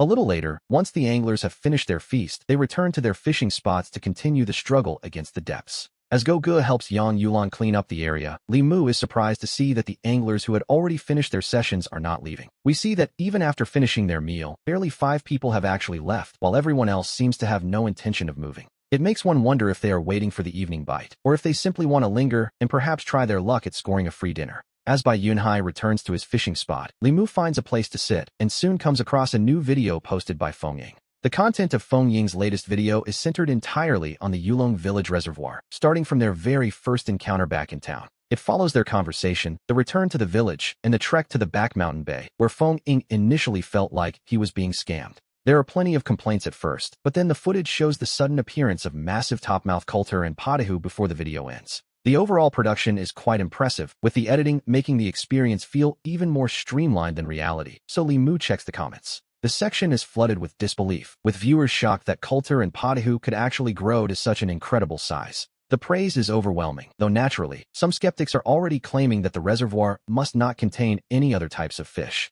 Given the video's current popularity, it will surely bring Feng Ying a massive boost in traffic and a significant number of new followers. However, Li Mu notices something frustrating. Not once in the entire video does the man actually mention the name of the Yulong village reservoir. He remembers intentionally mentioning the name several times in front of the lens, but it seems every single instance was cut during post-production. Taking matters into his own hands, he updates his profile to identify himself as the owner of the Yulong village reservoir and marks the exact location. He specifies Dadong Town in Luyan County, and then leaves a comment directly under Feng Ying's video to introduce himself to the viewers. He writes that he is the owner of the reservoir featured in the video, boasting not only of the beautiful natural scenery, but also the experience. He describes the comfortable fishing environment and the presence of various wild giants, including those massive coulter and potahu. He notes that the potahu are just the tip of the iceberg, mentioning that an angler had caught a 20-pound coulter just that very day. He invites everyone to watch his own videos and welcomes them to come fish at the reservoir, hoping to capitalize on the sudden attention. After that, he uploads the spare footage he recorded of the Black Hand brother, feeling certain that the Yulong village reservoir is about to trend. With everything set in motion, he begins to reflect on everything that has happened up until this moment. We see that 33 people have already finished fishing, a number that far exceeds the system's updated goal of 20 customers. This means he has earned another chance to upgrade, and he is just about to check in with the system to see the rewards. But then, Bai Yunhai comes scurrying back over, telling Li Mu that while the fishing grounds are clearly doing well now, he should consider if he wants to make even more money, prompting Li Mu to look at him and ask what he's up to. He wonders what kind of scheme the boy has cooked up this time, and Bai Yunhai simply chuckles, explaining that since he owns a tackle shop, he expects the reservoir to be crowded every day and wants to set up a dedicated stall right there on the property. His plan is to bring in all sorts of gear to sell, and after covering the wholesale costs, they would split the profits 50-50. It sounds like a tempting offer. After all, Li Mu wouldn't have to provide anything and would essentially be getting free money. Upon hearing this, Li Mu gives it some serious thought, realizing the idea is worth considering, though he bristles at the idea of it being free. He is the one providing the foot traffic and his own growing popularity, so he wonders why he couldn't just source the goods from manufacturers himself. There is no reason to let Bai Yunhai walk away with half the profit for nothing, so he looks at his friend and lays down his terms. He tells him that a partnership is possible, but it must be a 70-30 split, with Li Mu taking the larger share of 7. Otherwise, he'll simply go to the suppliers directly, a move that leaves Bai Yunhai complaining that Li Mu's heart has turned far too black. Bai Yunhai tries to haggle for a 60-40 split, but Li Mu doesn't give him the chance and simply turns to walk away. In this day and age, the one who controls the channel and the traffic is the one in charge, and Bai Yunhai isn't even the manufacturer. He is only offering a bit of labor and coordination, which hardly justifies taking 40 or 50% of the earnings. If they weren't friends, Li Mu would have just done it himself, knowing that the number of anglers visiting the reservoir will only increase. Beyond just bait, there is a constant demand for replacements when rods break or lines snap, and selling those items could be quite lucrative. The retail profit margins on fishing gear and bait are already significant to begin with, which makes the prospect even more attractive. Furthermore, if sold directly at the Yulong village reservoir, the prices could even be set slightly higher than those in the city shops. Seeing that Li Mu is truly walking away, Bai Yunhai immediately lunges forward to grab him, pleading for his big brother to accept the 70-30 split. He adds one small condition. He wants to be allowed to fish here for free from now on. To be honest, it's a fair trade. Li Mu sees that the boy is being sincere this time and gives a firm nod of agreement. Starting a business really is an exhilarating feeling. It is especially exciting when one has a cheat code like the system. Now, he has another income stream while also providing a service for future anglers. He has managed to add convenience for his customers without having to lift a finger himself, allowing him to simply sit back and wait for the profits. It's a wonderful feeling, but he knows that turning the Yulong Village Reservoir into a national holy land for fishing will require a massive investment. While he might not need 100 million just yet, he estimates that he will need at least 10 or 20 million to realize his vision. With the future in mind, he asks Bai Yunhai exactly when he plans to start bringing the inventory over to the reservoir. Bai Yunhai thinks for a moment and promises to arrange everything tonight so he can bring the first batch early tomorrow morning. Li Mu nods and suggests that he should also sell drinks and snacks, offering a more generous 50-50 split for that specific category. However, he insists that the accounts must be settled daily. Bai Yunhai can't help but think that Li Mu has become quite the cunning businessman. He had hoped Li Mu would overlook the smaller profits from beverages, but our protagonist has clearly thought of everything already. After discussing a few more business details, Bai Yunhai returns to his fishing. All things considered, he is actually in a very good mood. He has gained a high-quality sales channel without much extra effort, which, for him, feels like finding money on the ground. He looks forward to the earnings from the reservoir, but his excitement stems from a much more personal motivation. Being away from his wife's watchful eye means he finally has a way to build up his own secret stash of cash, which, naturally, is his real goal. With his eyes practically glowing at the thought, he aggressively tosses several scoops of bait into the water, feeling like a high roller. With the deal settled, Li Mu finds a quiet spot to check back in with the system and see what comes next. He asks if the new upgrade opportunity is ready, and the system immediately confirms that it is indeed available for its host. He considers his options. While the variety of fish in the reservoir is decent for now, the actual surface area of the water is still quite limited. Li Mu decides the area is still a bit too small, so he immediately instructs the system to upgrade the reservoir's water surface area. The system responds instantly, confirming that the upgrade is in progress and asking the host to wait for its completion. At the same time, a new fishing task is issued. The host must now invite people to fish at the Yulong Village Reservoir. The price is set at 100 yuan per hour, with a minimum requirement of 5 hours per session. Once 40 people have paid and started fishing, the host will earn another opportunity to upgrade the fishing grounds. Li Mu is quite pleased with this new business task. This time, the system didn't raise the price, but simply increased the required headcount. With only 40 paying customers needed for an upgrade, he estimates he might even finish this task by tonight. He is relieved the system didn't hike the prices again. After all, raising them 2 days in a row would be bad for business. He plans to use the upgrade opportunity earned tonight to continue improving the variety of fish species available. For now, focusing on expanding the water surface area is definitely the right move for the reservoir's growth. The current area of 28.8 mu isn't exactly massive, but this upgrade will significantly change that scale. There is another benefit. As the water area grows, the number of fish the system generates will increase proportionally. A larger space means many more fish than a small pond could hold, which means he's going to be busy for a while. We see that the previous group of anglers are reaching the end of their allotted time one by one. Li Mu calls over Brother Go to help process the fish returns. Half an hour later, only Bai Yunhai is still fishing. Most of the other anglers haven't actually left yet. Instead, they've gathered around to watch the remaining action. They are all crowding around Bai Yunhai now, watching him fish with such intensity that it creates quite a spectacle. To an outsider, it might look like Bai Yunhai is some kind of famous internet celebrity. Even the female streamer's time is up. She waves goodbye, promising to return next time, and Li Mu offers a polite smile, telling her she's always welcome. However, the unlucky man who lost the big catch earlier hasn't left. Even though that 20-pound giant escaped, he's still lingering. Even so, when it came time to return the fish, he had to admit that the man's skill was truly impressive. He is currently standing among the crowd surrounding Bai Yunhai, and while he doesn't look exactly happy, he seems to have recovered quite a bit from his earlier loss. Li Mu then hops into his third-hand Mercedes. He heads straight for Dadong Town to handle a simple errand, buying an inflatable boat. He also picks up several life jackets, because as the water area expands, he needs to be ready for any accidental falls. The inflatable boat has another practical use as well. It will be perfect for clearing debris off the water's surface. After securing the boat, he visits a local shop to have official WeChat and Alipay payment QR codes made. Before leaving town, he calls Sister Yulan and picks up a large supply of cooking essentials like oil, rice, and salt for her. And so, by the time he returns to the Yulong Village Reservoir, carrying the heavy inflatable boat on his shoulders, Brother Go proves his worth immediately, rushing over to take the heavy load from Li Mu's arms. Li Mu then presents a special gift, a brand new set of clothes, including a shirt, pants, shoes, and socks. He tells Brother Go to go home, take a bath, and wear the new outfit when he returns tomorrow morning. From now on, he is expected to show up at dawn every day. Brother Go simply smiles, clutching his new clothes happily. After that, Li Mu spends some time inflating the boat and gets it properly positioned along the riverbank. The anglers quickly fill him in, explaining that someone just caught a massive coulter fish that nearly hit 20 pounds.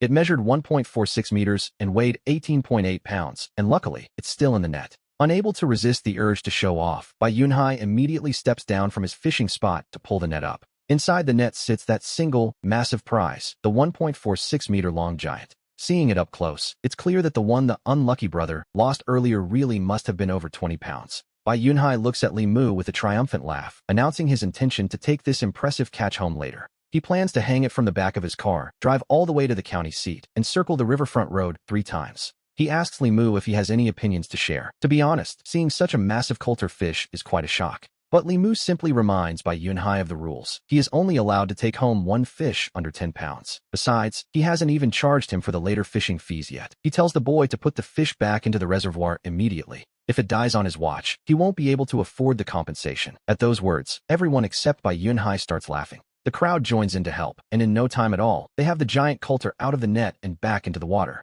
Watching the ripples fade, Bai Yunhai feels utterly defeated. Others had already taken photos of the catch, but he hadn't yet. He could ask others for their photos, of course, but it wouldn't have the same impact as holding the massive fish in his own arms. The growing crowd brings a lively energy to the scene, and the atmosphere is excellent. More people are already lining up to pay and start fishing. And so, Li Mu becomes busy once again. One after another, people begin handing over their fees to secure a spot. A little later, even more anglers begin to arrive. Each newcomer is clearly filled with a sense of excitement and high expectations. For the next few hours, Li Mu's time is spent entirely on collecting fees and welcoming new guests until 7 in the evening. As dusk begins to settle, we see Yang Ilan starting to cook dinner by the reservoir. By this point, the numbers are impressive. There are now roughly 80 anglers fishing at the reservoir, with another 10 or so people watching from the sidelines. These are mostly people who rushed over after work to check things out, and they will likely start fishing before 8 o'clock. Li Mu watches with a bit of excitement, wondering if the nighttime crowd will push the total number of anglers past 100. With about 80 people currently paying 500 yuan each, he has already collected around 40,000 yuan in fees.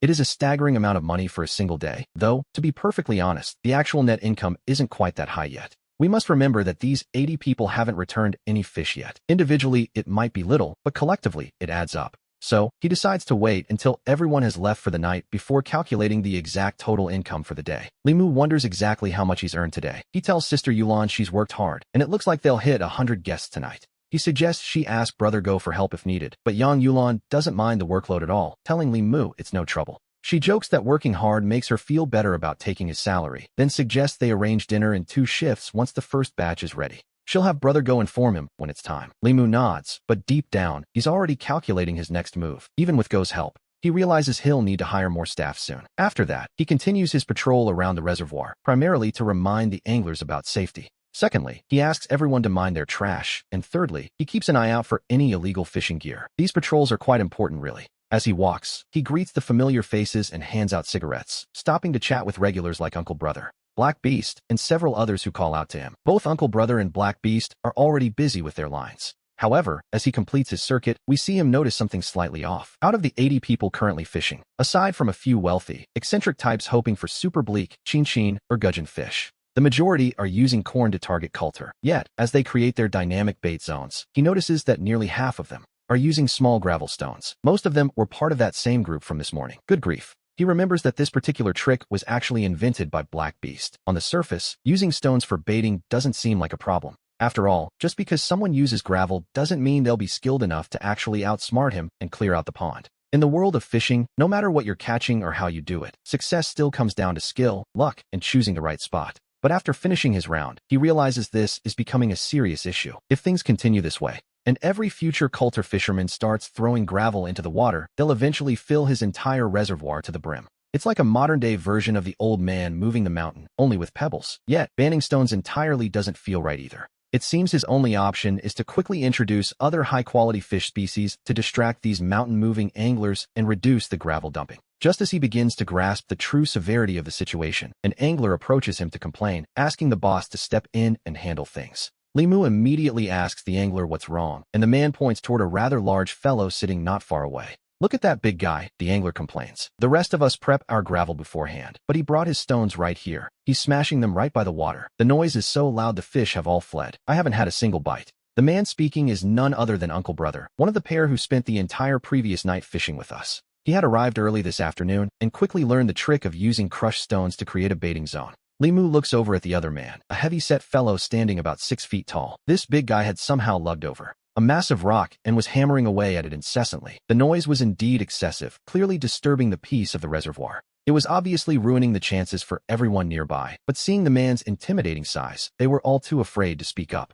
Only when the boss arrived did Uncle Brother find his courage. Li Mu quickly reassures him, promising to handle the situation. "All right, I'll go talk to him," he says. He approaches the big man and asks him politely to stop the hammering. "The noise is far too loud, brother. You're scaring all the fish away, which isn't fair to the other anglers around you. Besides, if you keep this up, you won't catch anything yourself." The big man looks up, his massive face momentarily blank with surprise. Then, a wide smile breaks across his face. "Oh, I'll stop then. I just saw everyone else using stones and tried to copy them. Since it's bothering people, I'll just stick to corn." Li Mu nods, satisfied, but as he looks at the man's fair, clean complexion, he can't help but ask another question. "Brother, looking at your skin, I take it you're quite new to fishing." The big man shakes his head, claiming he's been at it for several months and is no longer a novice. Li Mu just muses to himself that a few months of experience is the very definition of a novice. It seems this fellow is destined to lose to the house today. Suddenly, the big man stands up with a smile and starts walking toward Uncle Brother. Li Mu pauses, feeling a bit concerned. He assumes the big guy is heading over to start an argument, but to his surprise, the man looks incredibly humble. He pulls out a pack of premium cigarettes to offer Uncle Brother, apologizing profusely for the noise he was making earlier. "I'm sorry for disturbing your fishing," the big man says, leaving Uncle Brother momentarily stunned as he accepts the cigarette. After that, the man returns to Li Mu and offers him one as well, saying, "Boss, please, have a smoke. I'm still quite new to this. There is still so much I don't understand, so I'll have to trouble you for some guidance in the future." Li Mu accepts the gesture. The big fellow immediately pulls out a lighter to offer a flame. Li Mu takes a puff, noting the premium quality of the tobacco. It certainly tastes expensive. To be honest, he hadn't expected this giant of a man to be so socially adept. Li Mu decides to chat a bit more. "Brother, how old are you? Do you live in the county seat?" The big man nods and explains that he is only 24 years old. He does indeed live in town and only came to this fishing ground after seeing a post about it on his social media feed. The big man lights a cigarette for himself as well. "Boss," he asks, "where exactly do you buy the coulter fish for this reservoir? Not only are they wild, but they're massive. I've even heard that in this reservoir, even the small fry like the hemicoulter are shockingly large."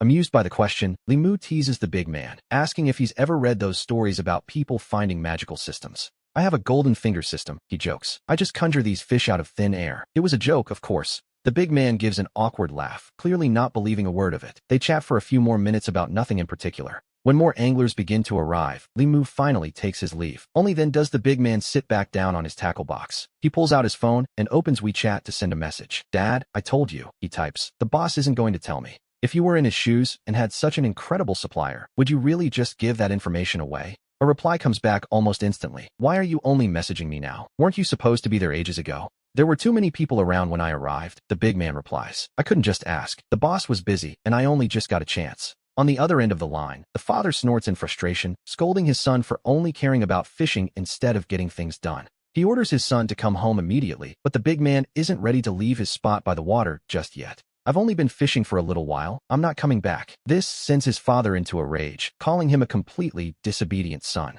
His father continues to fume, pointing out that they have their own fishing grounds at home, and he was sent there for business, not to refuse to return. The big man, whom we'll call Pongzi, immediately retorts by asking his father if their family's fishing spot could even begin to compare to this one. Pongzi simply switches off his phone and mutters to himself with excitement that he plans to stay here all night. His goal is to catch a 20-pound coulter, and meanwhile, Li Mu finishes welcoming about 10 more anglers to the reservoir. By then, Yang Yulan has finished preparing the first batch of dinner and asks Goer to go and call the fishermen to come and eat. Li Mu takes over the ladle to serve the food himself, while Yang Yulan heads back to the kitchen to start on the second batch of meals. The menu remains the same as it was at lunch, and the anglers who arrived in the afternoon or evening are pleasantly surprised to find food provided. It is a welcome sight for them, to be sure. Once the first group is served, the atmosphere around the reservoir becomes quite lively. Those tasting the food for the first time are just as astonished as the lunch crowd was, unable to stop praising the incredible flavors. Among them, the social butterfly Pongzi is the most vocal, excitedly telling Li Mu after finishing his meal just how much he enjoyed it. "Boss, this fish is delicious," he says. "I think you should charge at least 50 yuan per person for a meal like this."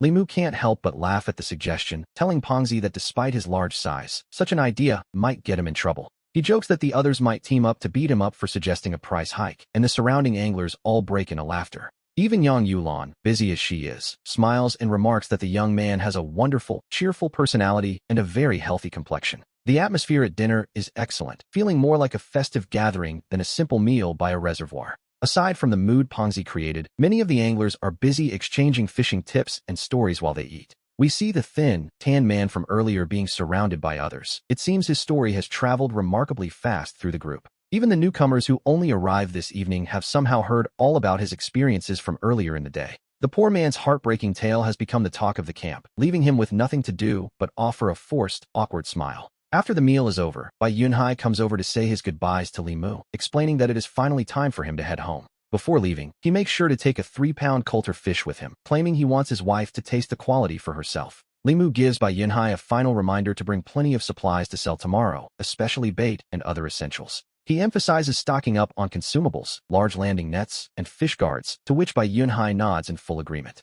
After that, the merchant drives off, just as the first wave of anglers finishes their dinner and heads back to the water. It is then time for the second group to eat, and by the time they finish, night has fallen and it is just past 8 o'clock. Li Mu welcomes about 10 more anglers during this time, though he suspects that no more newcomers will be arriving tonight. Even if more were to show up, he decides he wouldn't accept them, as he has no intention of staying open all night. This is partly because the system is scheduled to upgrade the water area late tonight, and partly due to management logic. He knows a fishing ground shouldn't have people casting lines 24 hours a day, every single day, without a break. Constantly catching and releasing fish makes them wary and harder to catch, and besides, he simply doesn't have enough staff yet. Furthermore, overnight fishing carries higher safety risks than during the day, so he begins helping Yang Yulan clear the tables. Once Yang Yulan heads back to the village, Li Mu continues his rounds around the reservoir, with Goer following closely at his heels. Realizing the man needs his rest, Li Mu instructs Goer to go home and sleep, telling him to return early the next morning. He also reminds him to wear the new clothes he bought for him, but Goer just stands there with a silly, honest grin. Instead of leaving, Goer pulls out the cigarettes Li Mu gave him and offers one to the boss, which catches Li Mu by surprise. Li Mu laughs, impressed that Goer has learned the social grace of offering a smoke, promising to treat him to a premium brand next time. He asks Goer if he even knows what a premium cigarette is, but the man just chuckles as they share a quiet smoke together. Only after the cigarette is finished does Goer finally depart, but almost immediately, an anxious angler rushes up to Li Mu.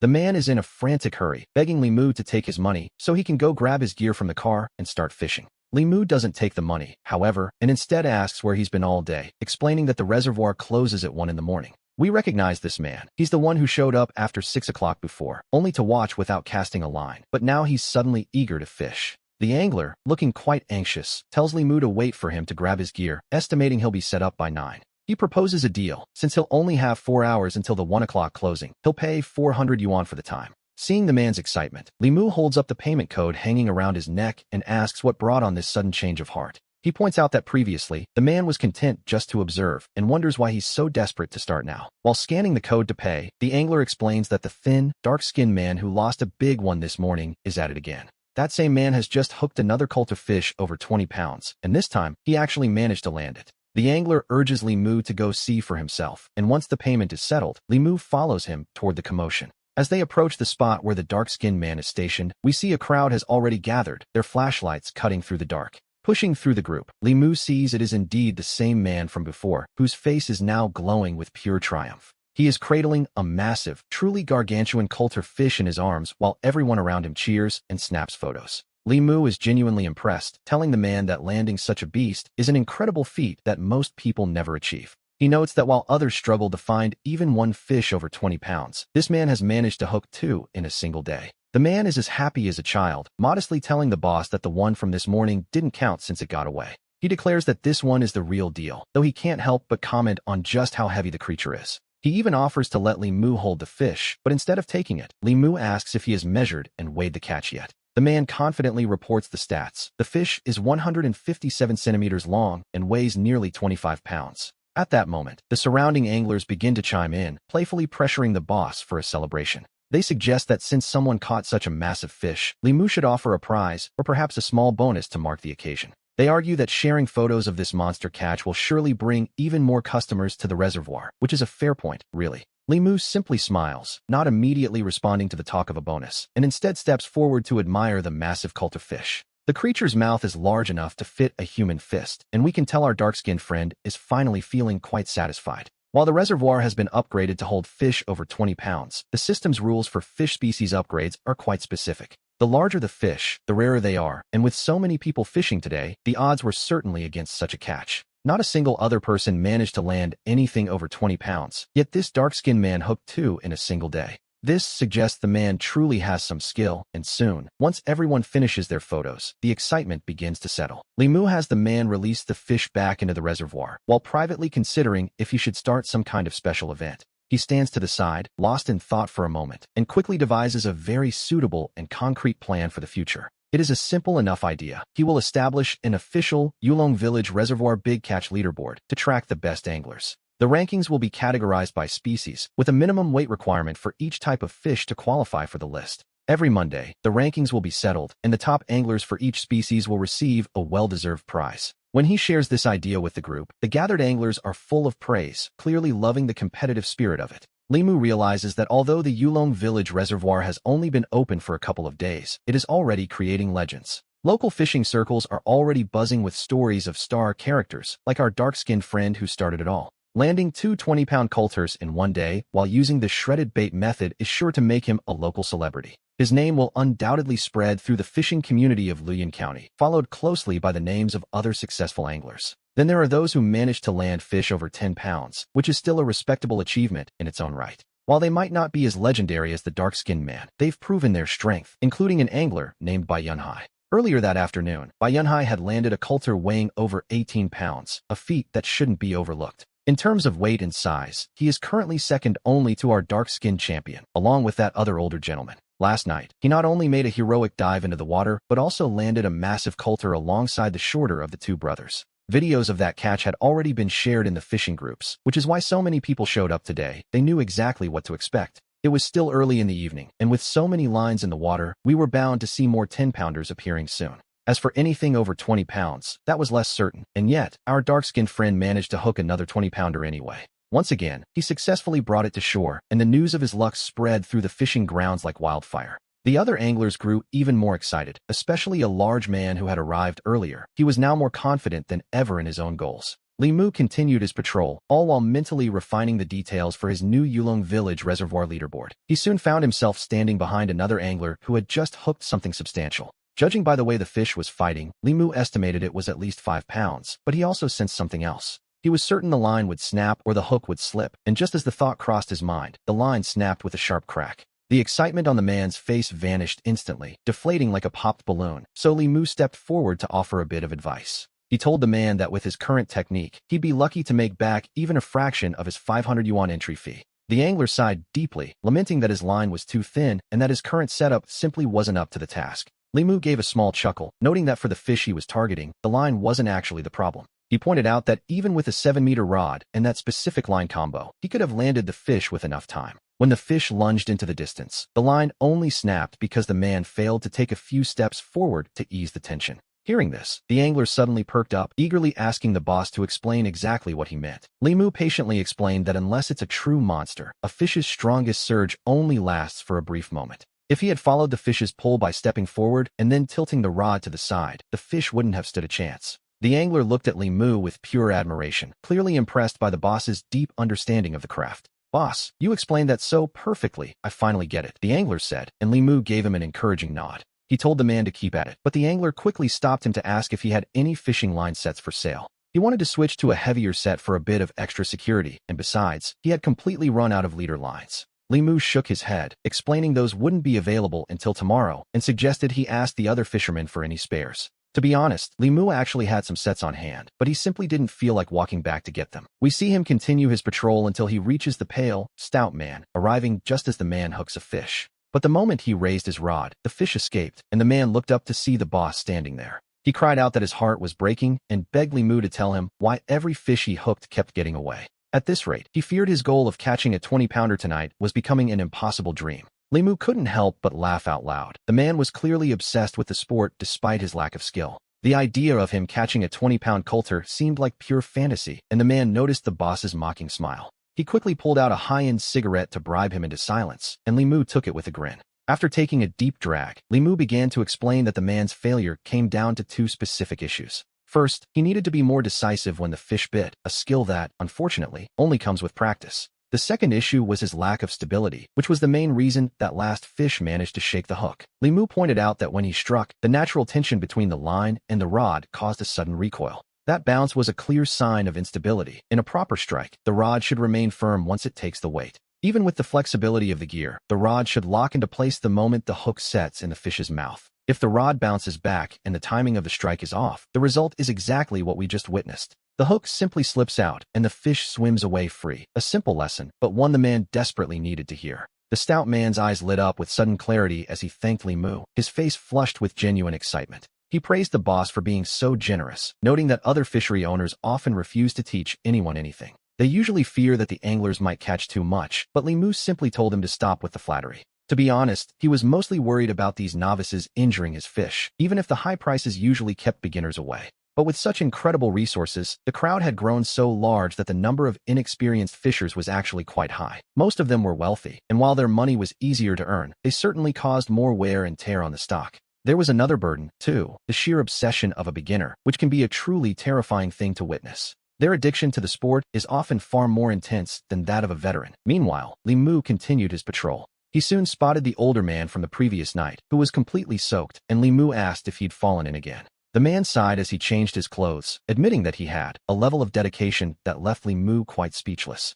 The man was clearly pushing himself too hard, so after a quick safety warning, Limu found a place to sit down. It wasn't long before he had fully refined his idea for the Yulong Village Reservoir Big Fish Leaderboard, categorized by species. Since the only major fish in the reservoir currently were coulters, he decided to start with a single coulter leaderboard. The minimum requirement to enter the rankings would be a catch weighing at least 10 pounds. Anything less simply wouldn't count. The rankings would reset every Monday morning, with rewards distributed to the top 10 anglers from the previous week. The top 3 would receive direct cash prizes, though the exact amounts would have to wait until he calculated today's profits. 4th place would be rewarded with 3 days of free fishing, while 5th place would earn a single free day. As for those ranking from 6th to 10th, they would each receive 5 hours of free fishing time for their efforts. This was just the beginning. As more species were introduced, each would have its own separate leaderboard and rewards. Every category would offer the same prizes for the top 10, but as he did the math, things became far more complicated. He realized that if he eventually introduced over a dozen species, there would be over 100 winners every week, which simply wasn't sustainable.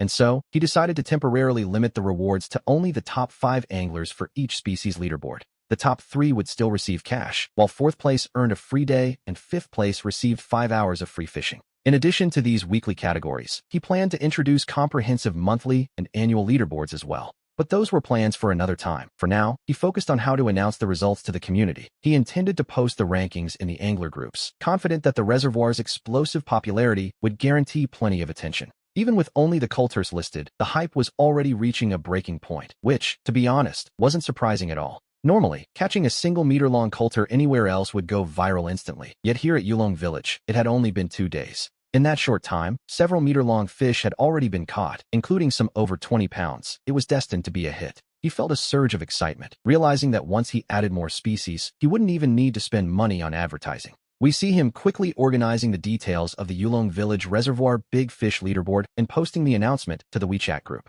After that, he began making his rounds at the reservoir to announce the news in person and register the current catches. He made sure to record the real names and phone numbers of every angler who had landed a coulter weighing over 10 pounds. Naturally, he also carefully noted the exact weight of each fish directly into his phone for the official record. The plan was to finalize and publish the rankings early Monday morning, a move that was immediately met with praise from the anglers. One angler laughed, shouting that Limu had too many tricks up his sleeve and was practically forcing them to hunt for monsters. Others cheered for his success, calling him a boss who truly knew how to keep the game interesting for everyone involved. With the leaderboard live, the number of people wanting to fish at Yulong Village Reservoir was bound to increase even further. Deep down, Limu knew this was necessary because the fishing ban on public waters would end on July 1st. Once that happened, every private fishery would see a dip in business, and he was determined to ensure Yulong Village remained the exception. Although he could foresee that Yulong Village Reservoir would be the least affected, it wasn't immune, so he had just over a month to prepare. His goal was to minimize that impact as much as possible, and right now, we see the anglers getting excited all over again.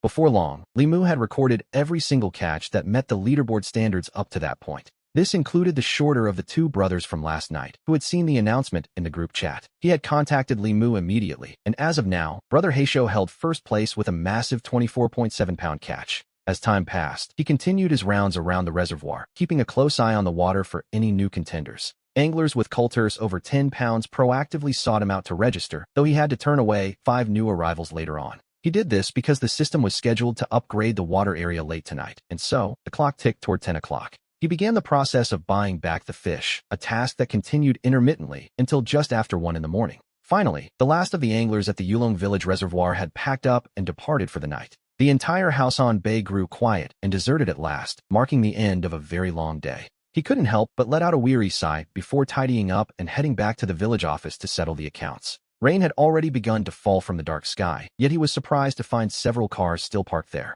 It seemed they had no intention of leaving. He guessed they planned to sleep in their cars to catch the early morning bite. To be honest, these people were the true legends of the fishing world, showing a level of dedication that was almost absurd. He realized that if more people like this showed up, there would certainly be a market for local goose houses in the future. Not wanting to disturb the sleeping anglers, he hurried home, washed up quickly, and finally collapsed onto his bed. He picked up his phone, unable to hide his anticipation as he calculated how much he had earned today after the fish buybacks. There were 93 anglers tonight, not quite 100, but adding the 41 from the morning, excluding Bai Yunhai, changed the math. That brought the total to 134 people, though about 20 of them had actually managed to turn a profit on him. The most successful angler had even managed to profit over 400 yuan from him. Besides those 20, many others came very close. Those who nearly broke even usually took a culta home with them, meaning that group didn't really lose any money at all. When we calculate the final numbers after the cost of buying back the fish, he had earned 38,600 yuan in a single day. They say the sound of midnight rain brings peace to the soul, but as he lay there in bed, his heart was racing with excitement.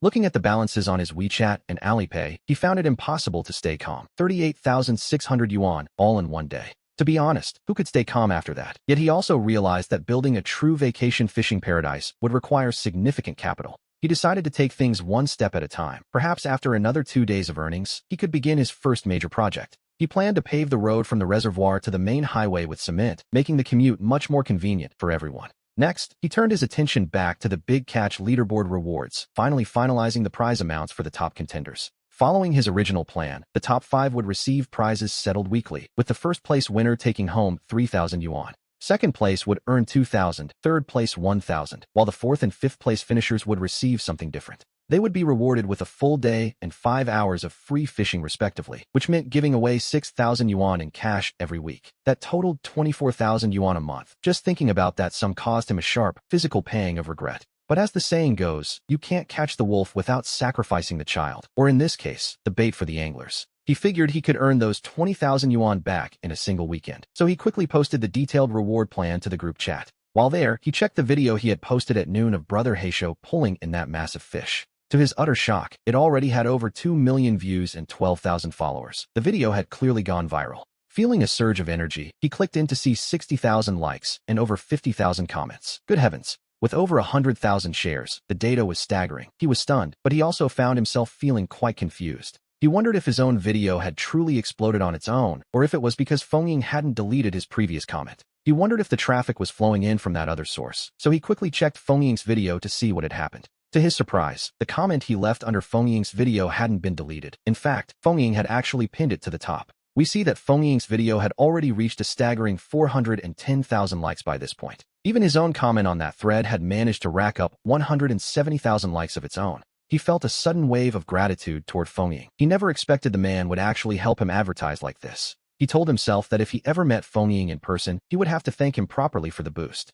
It seemed the Yulong Village Reservoir was truly about to become famous. A 20-pound coulter really was an unbeatable marketing tool. With a wide smile, he returned to his own account and took a curious peek at the comment section of his viral video. The comments were pure gold, with people shouting in disbelief about whether a coulter that size could actually be wild. Others noted it looked at least 20 pounds and joked about the poor guy whose net broke at the last second. One commenter even joked that the fisherman might jump into the reservoir out of pure despair after losing a catch like that. Another claimed they wouldn't be able to sleep for a year if such a massive fish had escaped them right at the finish line. There were so many comments that he spent a long time reading them before finally drifting off to sleep as the rain fell all night. The rain stopped at dawn, but at 6 in the morning, while he was still fast asleep, a sudden knocking at the door startled him. He assumed it was Sister Yulan bringing breakfast again, but when he opened the door, he found Brother Goer standing there instead. Brother Goer stood outside with a silly, honest grin, proudly wearing the brand new shirt and trousers he had been given. He couldn't help but smile, asking if the new clothes fit well, and Brother Goer nodded with a simple, happy expression.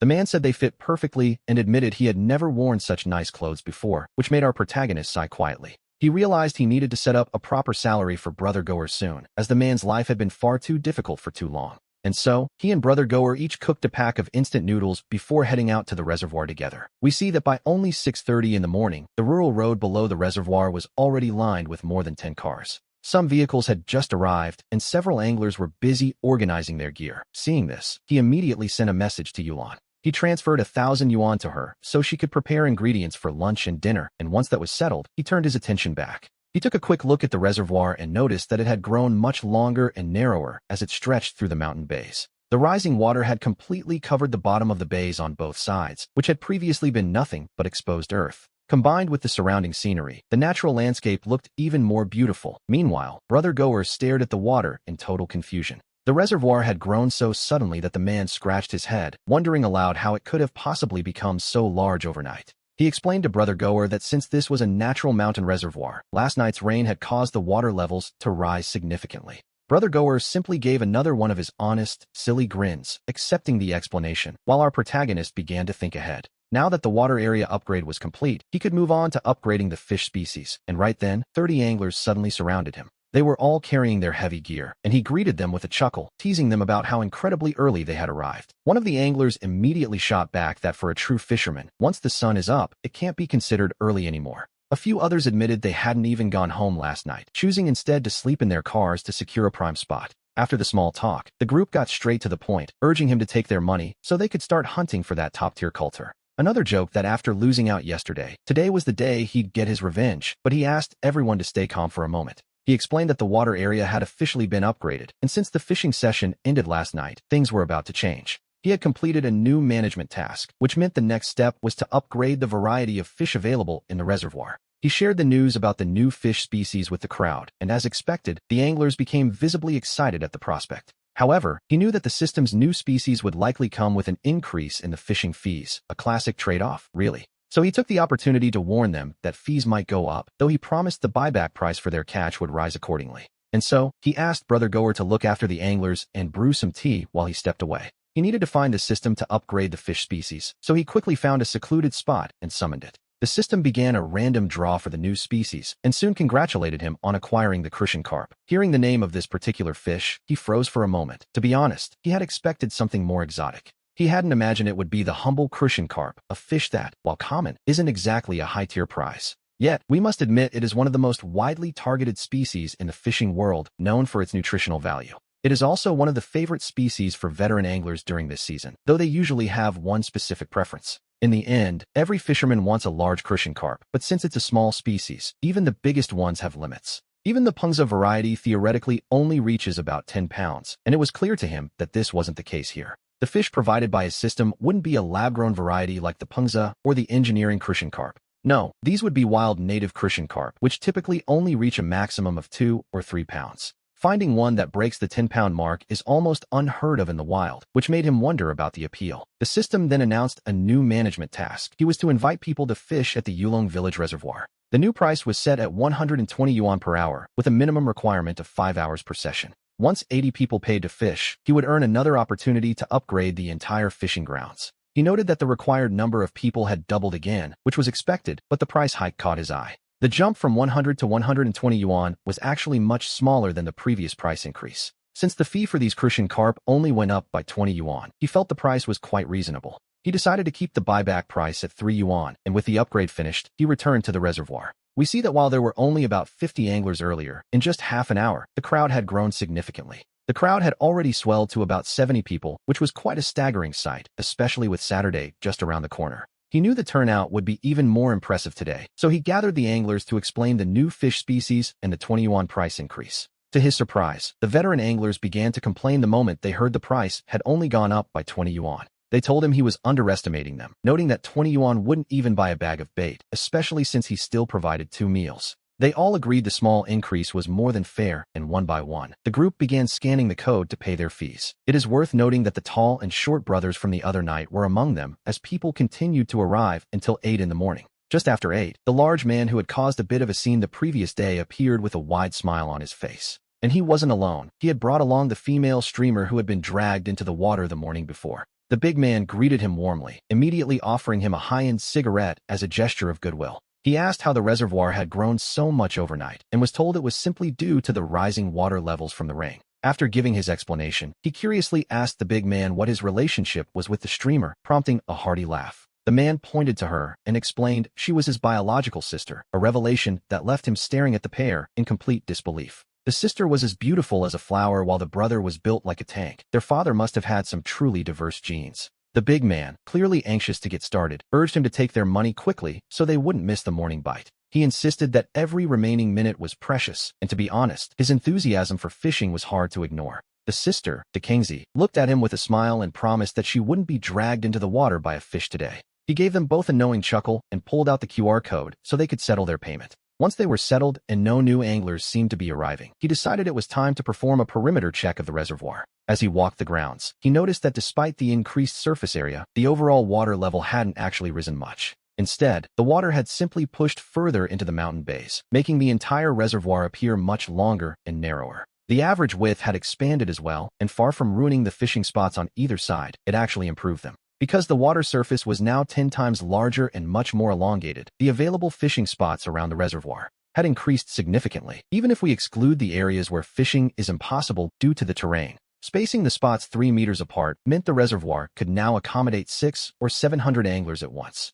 After completing his rounds, Li Jian, the veteran angler who had caught that 20-pound topmouth coulter, arrived on the scene. His expression was even more excited than usual as he joked about cleaning him out today, which he welcomed with a smile. Running a fishery is a game of averages. After all, even if a dozen people managed to beat the house, it hardly mattered. In fact, seeing someone actually outfish the owner is a great way to attract more seasoned anglers to the water. Next, he did a quick tally and found that 98 people had already paid their fees to fish, and that wasn't all. There were also several spectators just watching the action. Just as he felt the morning rush was finally over, Bai Yunhai suddenly appeared out of nowhere. To be honest, he had almost forgotten about the man entirely. We see Bai Yunhai lugging a massive pile of gear, shouting his name at the top of his lungs as he descended into the bay. He asked Li Mu how the reservoir had become so massive, so Li Mu stepped forward to offer a quick explanation. He told him the water rose during the midnight rain, then asked what on earth he was doing with so much equipment. Bai Yunhai caught his breath and explained it was all the merchandise for sale, adding that his car was still full of more gear.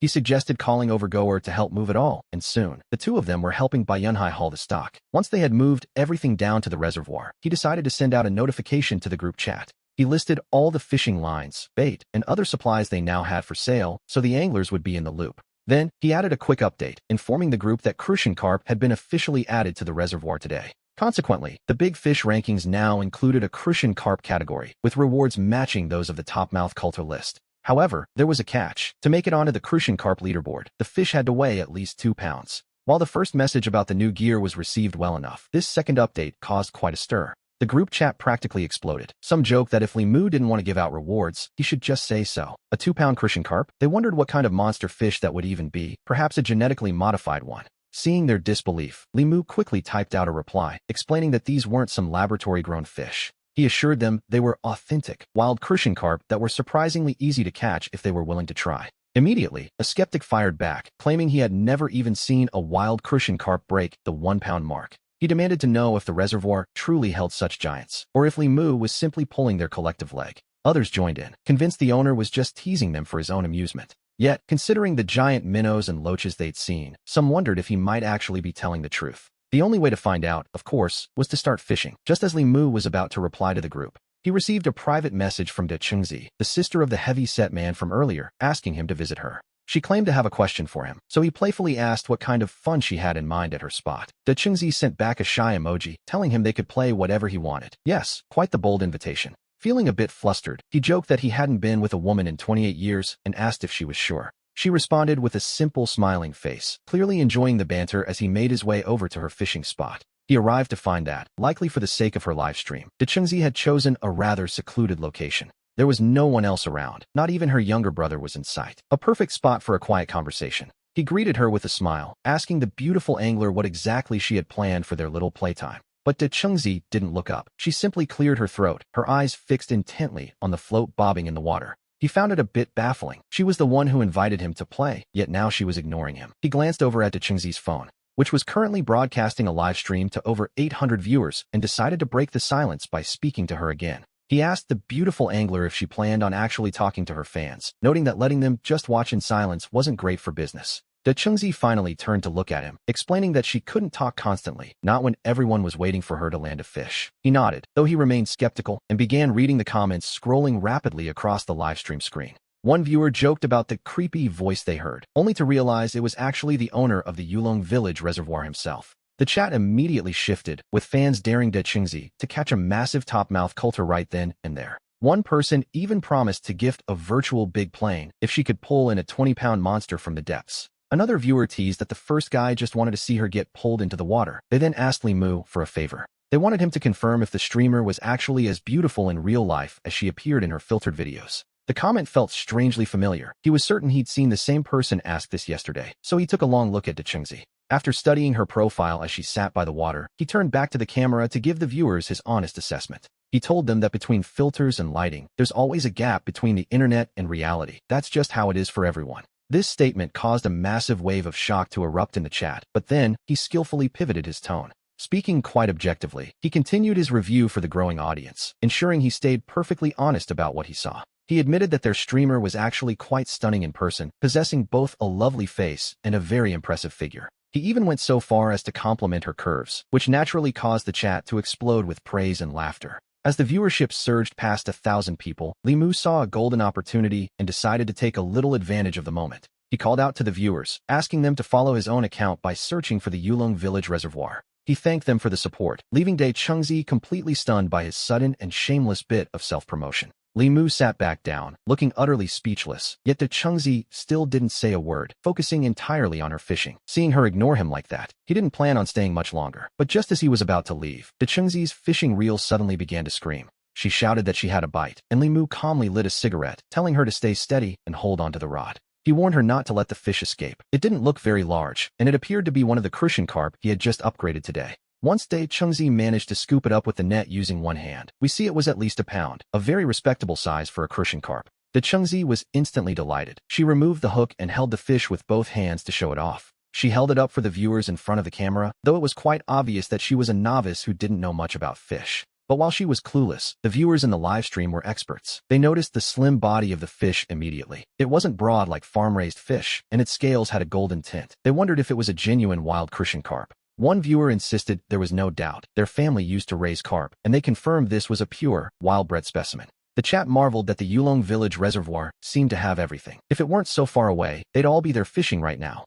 At this point, Limu took a closer look at the carp himself. It was indeed a wild crucian carp, without a shadow of a doubt. Deep down, he felt a sense of relief, and seeing the excitement in the chat made De Chengzi even happier. She quickly turned to put the fish into the keep net, but then she turned back to him and finally spoke her mind. She asked where he sourced such large wild carp and top-mouth coulters, doubting he could have raised them naturally himself. Limu looked at De Chengzi with a look of pure confusion. He asked if she had invited him over just to interrogate him about his business. De Chengzi froze for a moment and immediately denied it, claiming she was just asking out of idle curiosity. He gave a small chuckle, having already sensed a pattern. Yesterday, the man known as Big Fatty had asked him the exact same thing. Now Big Fatty's sister was asking today. There was clearly something going on here, so he decided to be blunt with her. He told her that his sourcing channels were the very foundation of his livelihood, hardly something he would just give away. He asked her if he was supposed to just give up his business secrets, making it clear he wouldn't tell a soul, not even if she swore an oath. De Chengzi stood up instantly, looking completely stunned, and actually raised her hand as if she were about to take a formal vow.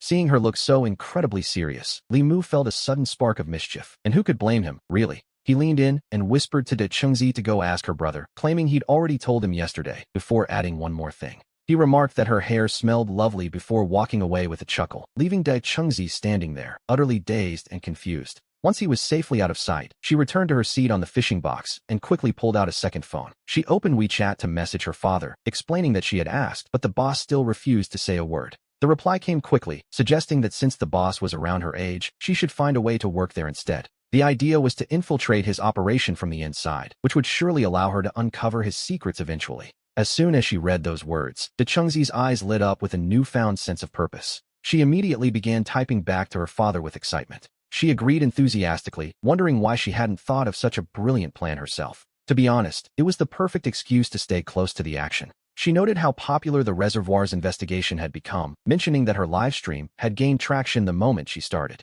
In just a short while, she had attracted hundreds of viewers to her broadcast. The count had even surpassed 1,000 people just moments ago. Her follower count was growing steadily as well, which was a very welcome bonus. She decided she would tell the boss she wanted to work for him, convinced she could eventually charm the truth out of him. Meanwhile, we see that Li Mu had already made his way over to where Chengzi's brother, Big Fatty, was stationed. But as he looked at Big Fatty's current fishing setup, he found himself completely bewildered by what he saw on the ground. A massive pile of cut leader lines lay scattered about, next to several boxes of spares, one of which, a 20-pack, was nearly empty. Li Mu narrowed his eyes, unable to keep quiet any longer, and asked the man how on earth he was fishing, as he couldn't make sense of it. Big Fatty was in a frantic rush to change his line. Hearing the voice, he didn't even look up, sounding incredibly agitated. He claimed the big fish were biting like crazy, which piqued Li Mu's interest enough to make him step closer to investigate the situation. But when we look into Big Fatty's fish guard, we see only 3 small coulters, each weighing barely a pound or 2. Li Mu questioned him immediately, asking what the hell was going on. He hadn't landed a single big one despite claiming they were biting constantly.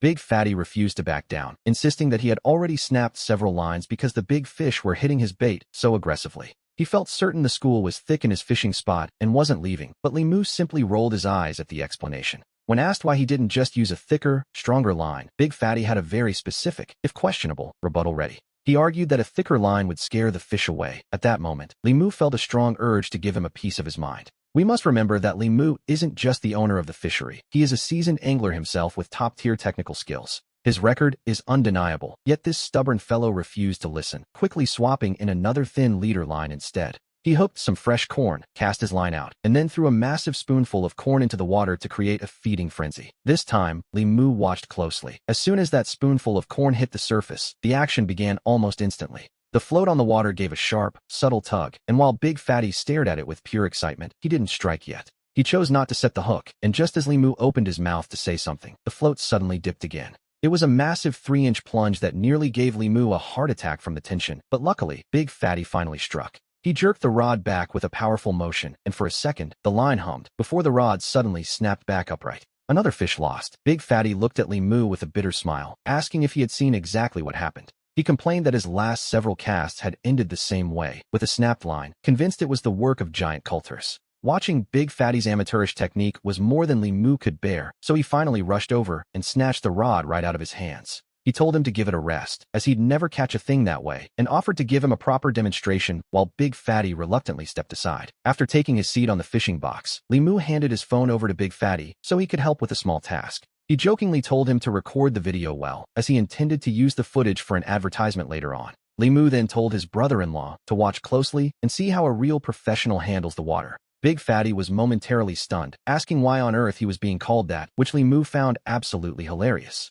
Deciding to lean into the joke, Li Mu teased that Big Fatty's sister liked him and had even invited him over to play earlier. He claimed she was too shy when he arrived and even tried to find excuses to make him stay. It was then that Big Fatty remembered something. He recalled that his sister had come today specifically on a mission from their father, and hearing Li Mu's version of events made him pause. He couldn't help but chuckle quietly to himself, thinking Li Mu was being a bit narcissistic, while Li Mu focused back on the task at hand. We see Li Mu open the tackle box and, without a second thought, swap the flimsy gear for a much sturdier 2.0-liter line. He baited the hook with 2 kernels of fresh corn, cast the line, and waited for the float to settle into its proper position. Then he picked up the bait spoon to start a dynamic chumming rhythm, though Big Fatty immediately complained that the cast was too short. Li Mu cut him off, telling him to stay quiet and just watch the performance. The first spoonful of bait hit the water, but there was no reaction. He followed up with a second spoonful, still nothing, and then waited a full minute before preparing the third. For this third scoop, however, he didn't take corn from the basin, but instead scooped up a handful of loose soil from the ground behind him.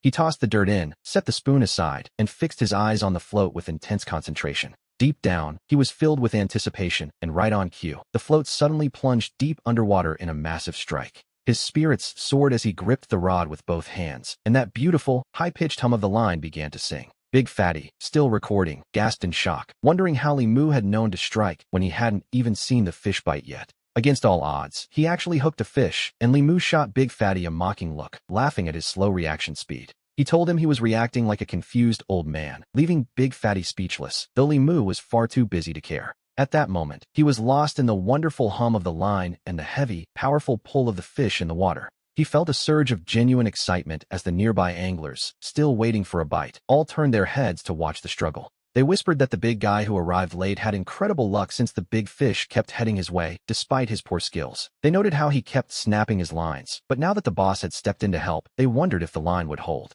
Li Mu felt that his goal of personally catching a massive coulter fish was finally within reach, so he stood up to take control. He began steadily playing the fish, and we have to admit, the thrill of the fight was truly exhilarating for him. Watching from the side, Big Fatty's eyes were practically red with envy as he shouted that the boss was amazing, even if he was just playing around. Li Mu told him not to waste his time, jokingly insisting he was simply tiring the fish out, which he continued to do for a while longer. Once he sensed the timing was perfect, he gave the order to Big Fatty, calling him brother-in-law again and telling him to get the net. Big Fatty had been ready for ages. The moment he heard the command, he moved in with the net as the fish's head broke the surface. Li Mu quickly set down the rod and rushed over to help, and together, they finally hauled the massive coulter onto the bank. Big Fatty was buzzing with excitement as he pulled out a hand scale to weigh the catch, all while keeping the camera rolling for the video. Under the lens, the scale clearly displayed a weight of 15.3 pounds, prompting Big Fatty to start shamelessly flattering him. He called the boss mighty and handsome, but Li Mu simply gave a cool wave, telling him it was just a basic maneuver and not to overreact.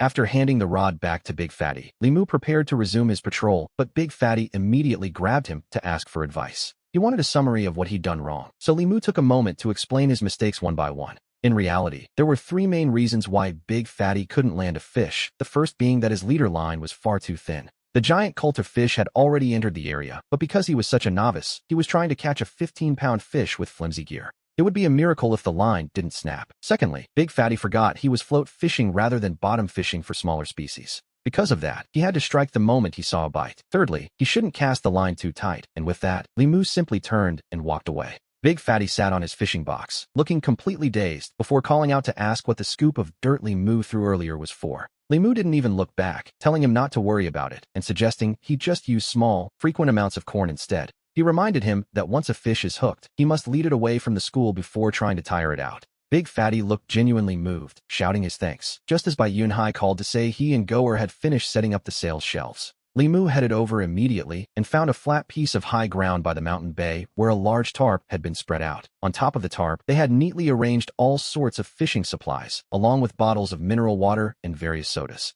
He nodded in approval, but a practical concern quickly crossed his mind. What would Bai Yunhai do with the goods if it started raining? Bai Yunhai just smiled, explaining that he had brought along a large tent specifically to keep everything dry if the weather turned. They could simply move the stock inside if needed. Right then, a few excited anglers came running toward them from the water. The man in the lead was beaming with pride, holding up a massive coulter fish and shouting from a distance for the boss to come see. He desperately wanted his catch registered, certain it weighed at least 10 pounds and would earn him a spot on the big fish leaderboard. Li Mu chuckled and offered his congratulations, a sight that immediately triggered Bai Yunhai's own suppressed urge to go fishing. Bai Yunhai asked if Li Mu could watch the stall for a bit so he could cast a line, but Li Mu just gave him a sharp look. He refused, noting he was far too busy hosting other guests, but he did suggest letting Goer keep an eye on the stall instead. After Li Mu finished registering the angler's impressive catch, the man noticed the supply stall and decided to do a little shopping. He picked out 2 bottles of water, a box of premium purple fishing line, and a pack of soft jade cigarettes. Bai Yunhai busied himself gathering the items for the man, reciting the prices for each one as he handed them over.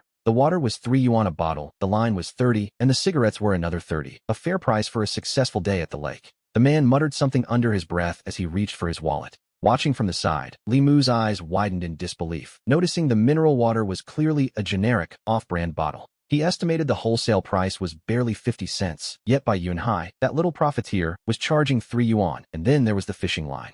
Forget factory prices, you could probably find that same box for 10 yuan on a discount app, and as for the soft jade cigarettes, they usually retailed for 22 yuan a pack, so once the customer paid and left, Li Mu turned to Bai Yunhai. He told him that while things can be a bit pricey, he shouldn't push it, especially charging 30 yuan for a pack of cigarettes. If someone reported him, he'd be facing a heavy fine, and after thinking it over, Bai Yunhai realized Li Mu had a point. He decided to adjust the prices, setting them only 1 or 2 yuan above the standard market rate instead. With things settled for the moment, Li Mu resumed his patrol, and after completing another full lap around the area, he finally noticed a rather interesting trend among the crowd, including those who weren't even fishing. Out of the 100 or so people present, at least 10 were currently live streaming, while another 20 or more were busy recording videos of the fishing process, which was a bit much, even for a popular spot like this. It wasn't that he minded them gaining a following from his reservoir. After all, the exposure helped the business, but the streamers were a different story. If they were going to broadcast, the least they could do was pay the fishing fee, so he approached the most active-looking man among them. He asked the man if he planned on doing any actual fishing, but the streamer simply shook his head with a dismissive look. With a rather arrogant tone, the man asked why he would bother fishing when he was clearly busy with his live stream. Deep down, Limu felt a surge of irritation. The man was streaming at his reservoir without permission and acting entitled to boot. Suppressing his anger, he calmly asked the man how many viewers he currently had in his room. The man tilted his head impatiently, snapping that it was only about 3,000 people and there was no need for all the questions. He told the boss he wasn't fishing and that he should leave so he could get back to interacting with his audience. Hearing this only fueled Limu's anger, as 3,000 viewers was hardly a small number, especially compared to Deshang's usual audience. He suspected that even Deshang didn't have that many viewers right now, and a streamer with such a following could certainly afford the fishing fee. It seemed the man took him for a pushover, a sheep ready to be sheared, but Limu knew that starting a shouting match would be useless. If he lost his temper, the bystanders who didn't know the full story might mistake him for being petty or stingy. Suppressing his rage, he told the man to hand over the phone so he could say a quick hello to the viewers in the live stream. The man handed it over without a second thought, and Limu immediately addressed the digital crowd watching the screen. He greeted the audience, introducing himself as the owner of the Yulong Village Reservoir, assuming they were already familiar with the local fishing scene. He extended a warm invitation to anyone nearby to come visit for a day of fishing whenever they had the time. Then, shifting his tone, he continued by pointing out a few facts regarding the streamer they were currently watching. He explained that he didn't know the man, and that the streamer had arrived without paying or even asking permission to film the entire area. He asked the audience if they would really call him petty for stopping the broadcast, then suggested they look for other streamers at the reservoir. Specifically, he told them to search for Deshang Loves Fishing if they wanted to see a proper broadcast of the action. It was only then that the man realized what was happening and tried to grab the phone back, but Limu was faster. He abruptly ended the live stream, prompting the man to point a finger at him in a fit of rage, demanding to know what he was doing. Limu sternly replied that he wouldn't allow non-fishing streamers to wander around his business for free, as it would set a terrible precedent. The man shouted back even louder, arguing that Limu should have just asked him to stop instead of shutting down his feed. Limu's own temper flared as he pointed out that since the man hadn't asked to start the stream, he didn't need permission to end it. Nearby, Go-urge heard the commotion and the sound of the argument escalating, and he immediately rushed over to intervene. There was no smile on Go-urge's face this time. Even before Limu could say a word about a fight, the man moved like a weapon. Like a cannonball launched from its chamber, Go-urge slammed directly into the man standing in front of Limu, sending him reeling. The man went flying and crashed onto the ground, his phone and live streaming rig tumbling right along with him. We see Limu standing there in total shock, but Go-urge wasn't finished and looked ready to charge again. Limu lunged forward to hold him back, but Go-urge was as strong as an ox, nearly knocking Limu off his feet. He simply couldn't restrain him, so Limu shouted at the top of his lungs for Go-urge to stop fighting. It seemed Go-urge had entered a trance-like state and couldn't hear a word, landing another heavy punch on the man. Limu tried once more to pull him away, but to be honest, he didn't stand a chance against that raw strength. He quickly called over by Yunhai and several nearby fishermen, and it took 5 of them to finally hold Go-urge back. The streamer sat on the ground nearby while others checked his injuries. Luckily, one of the anglers was a surgeon. Once Limu saw Go-urge finally start to calm down, he let go and went to check on the situation. He asked the doctor if the man was going to be all right, hoping for the best in a bad situation. The doctor replied that no bones were broken and no vital organs hit. He just needed to stop the bleeding and rest. With his duty done, the doctor headed back to his fishing spot, and Limu thanked him by gifting him an extra hour. However, the fallen streamer began throwing a fit, pointing a finger and screaming that he was going to call the police. He demanded a medical evaluation, swearing that he would sue Limu for malicious assault and make him pay. Just then, a man stepped out from the crowd and introduced himself as a lawyer to explain the reality of the situation. He noted that Go-urge appeared to have mental health issues, meaning a lawsuit might be useless since Limu hadn't ordered the attack. At most, the lawyer suggested he could seek financial compensation, which is when Limu decided to chime in. He told the man not to count on money, as Go-urge was a loner with absolutely nothing to his name. The man stayed on the ground, throwing a tantrum and insisting that he would call the police regardless of the circumstances. He threatened that if Limu didn't pay him 30,000, he would poison the reservoir and kill every single fish. Limu's expression immediately darkened, but before he could even speak, another man stepped forward from the crowd. He told the streamer that if he wanted to call the police, there was no need. He was an officer from Dadong Town. It turned out he was just there on his day off to fish, and he pulled out his badge to show everyone. With a serious tone, he noted that he'd seen everything. The streamer had started broadcasting at the reservoir without permission. Furthermore, Go-urge had charged in on his own. It certainly wasn't a case of the owner ordering an assault. Now, however, the streamer was guilty of making malicious threats and intimidating the owner, so they could all head to the station. He suggested they clarify everything there. The streamer could sue, but he would also be investigated for his own threats. The man on the ground thought it over before finally scurrying away in shame, and once the crowd dispersed, we returned to Limu. He took a moment to warn Go-urge not to use his fists next time, and Go-urge simply smiled and agreed. Feeling a bit guilty about the disturbance caused to the other anglers, Limu turned to Bai Yunhai with a plan. He instructed him to give every fisherman a free drink, insisting that the cost would be on his own tab. Deep down, however, he was still worried about the threat of poisoning, so he immediately consulted his system about the risk. He asked what would happen if someone actually tried to poison his fishing grounds, and the system answered him instantly. It explained that all waters within the fishing grounds were under constant monitoring, and if any poison were introduced, the system would automatically neutralize it in an instant. Hearing this, Limu smiled with a newfound sense of relief. With the system on his side, he felt truly invincible. As time passed, the memory of the conflict faded as quickly as it began. The curious onlookers soon returned to their spots, and as noon approached, Yang Yulan arrived with supplies. She wasn't alone. She was accompanied by the old village chief, Uncle Lu, who was dressed up with slicked-back hair. Seeing him, Limu greeted him with a smile and asked what had brought him all the way out there. At that moment, Uncle Lu was walking behind Yang Yulan, his eyes fixed quite shamelessly on her as she moved.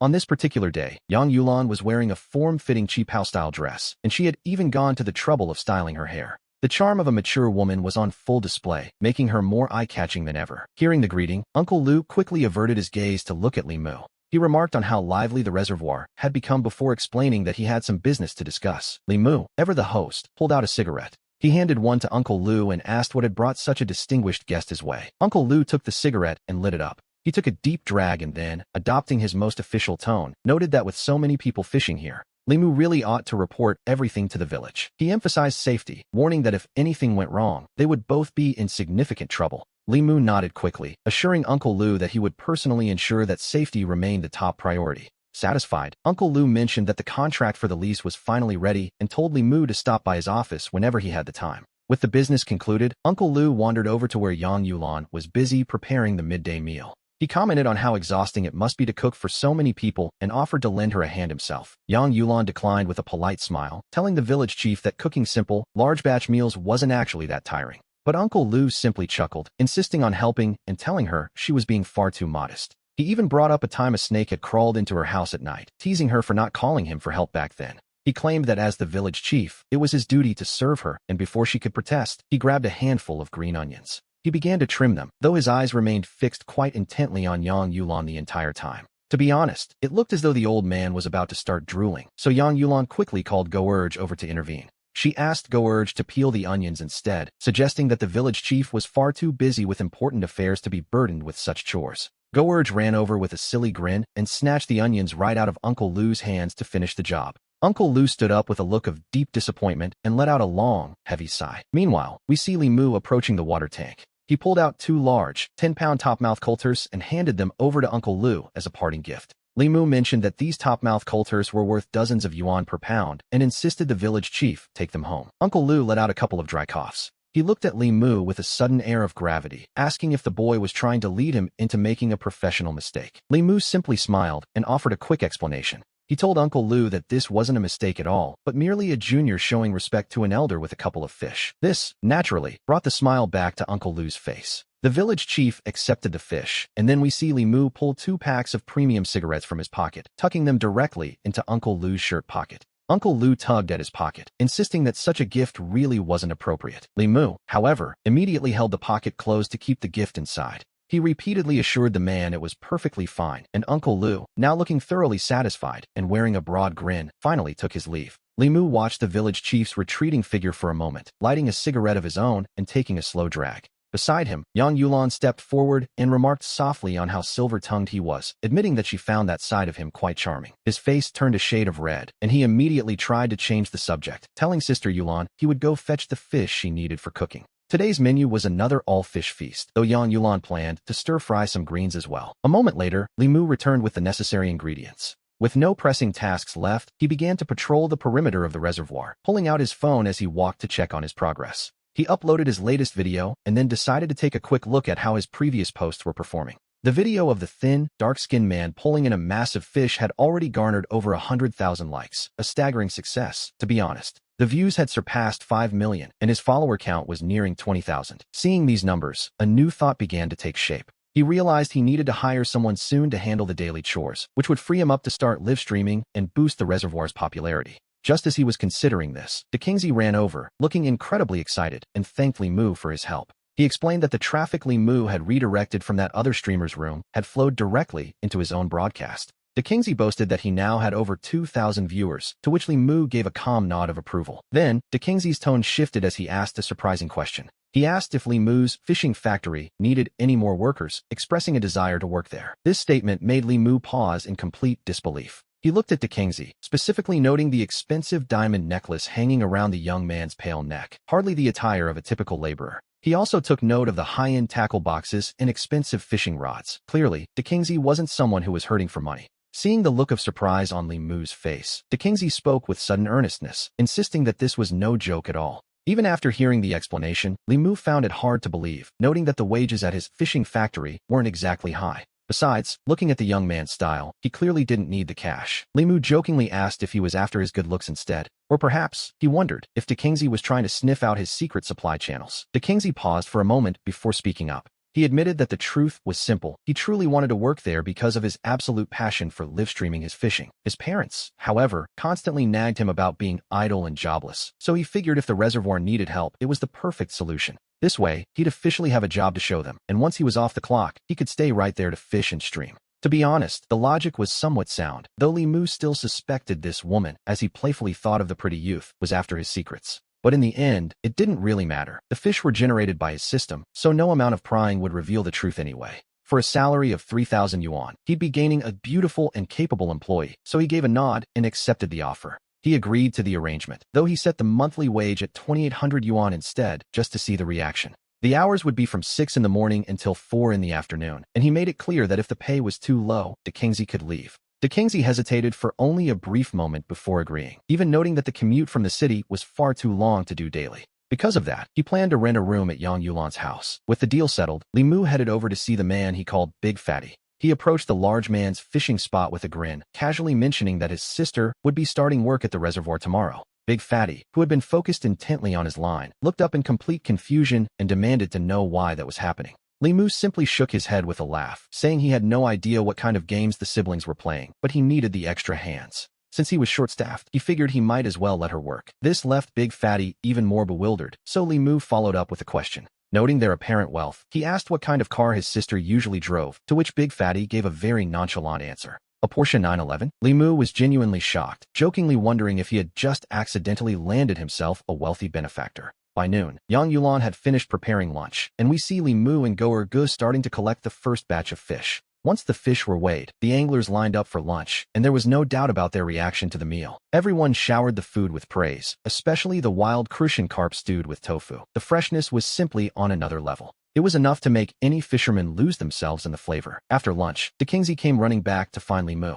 He excitedly reported that he'd spoken with Sister Yulan, and she had agreed to let him stay at her house, without even charging rent. This was exactly what Li Mu expected, so he began giving Dikingzi a brief rundown of the daily tasks at the reservoir. He wanted to ensure the young man could hit the ground running the next day. Soon, everyone had finished their midday meal. Looking around, Li Mu noticed that barely a third of the anglers had left, while the remaining two-thirds stayed behind. It seemed they were all waiting for the evening bite. Taking a moment, he checked the big catch rankings to see the current leaders. On the crucian carp leaderboard, a man named Zhang Ji held the top spot with a 2.2-pound catch, while the top warped-mouth fish remained the one caught by Old Pigeon. Li Mu then remembered the system task from that morning, which required 80 customers. By now, he was certain it was complete, so he found a quiet, secluded spot to call out to the system. He noted that nearly 100 people had arrived for the morning session, surely fulfilling the requirement for the 80-person task. The system replied immediately, confirming that the task was indeed complete and that he now had an unused upgrade opportunity. Without a moment's hesitation, Li Mu selected the upgrade option, asking the system to specifically upgrade his fish species. The system began a random draw for the new species, and soon, it congratulated him on unlocking a new addition, the carp.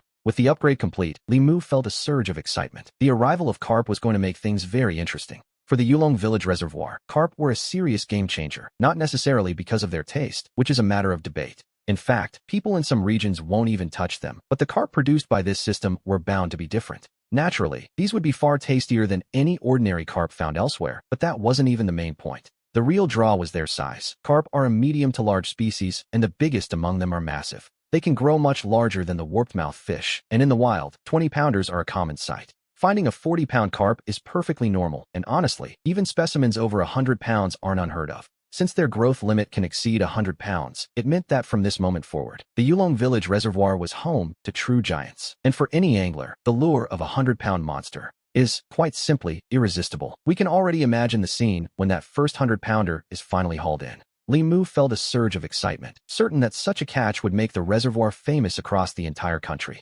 However, a new concern quickly crossed his mind now that these heavy hitters were entering the game. He wondered just how much the system would increase the required fees for his next business objective. Without wasting time, he asked the system to reveal the details of his new management task. The system responded, instructing him to invite anglers to the reservoir at a price of 300 yuan per hour. With a 5-hour minimum stay, he needed 160 people to pay and fish to complete the task. Once achieved, he would earn another upgrade. To be honest, the news left Li Mu completely stunned. The fee had jumped from 120 to 300, a staggering increase of 180 yuan. A 5-hour session would now cost 1,500 yuan, and he worried the local anglers might actually revolt. This was no longer the price of an ordinary fishing spot. It was the rate of a specialized, high-end venue. We see this in elite, big-game ponds, where every fish weighs at least dozens of pounds, or where the waters are filled with rare, high-value species. Some of those places even charge 1,000 yuan an hour. Of course, the buyback prices there are high too, sometimes paid per fish. But for Yulong Village, this was a bold leap.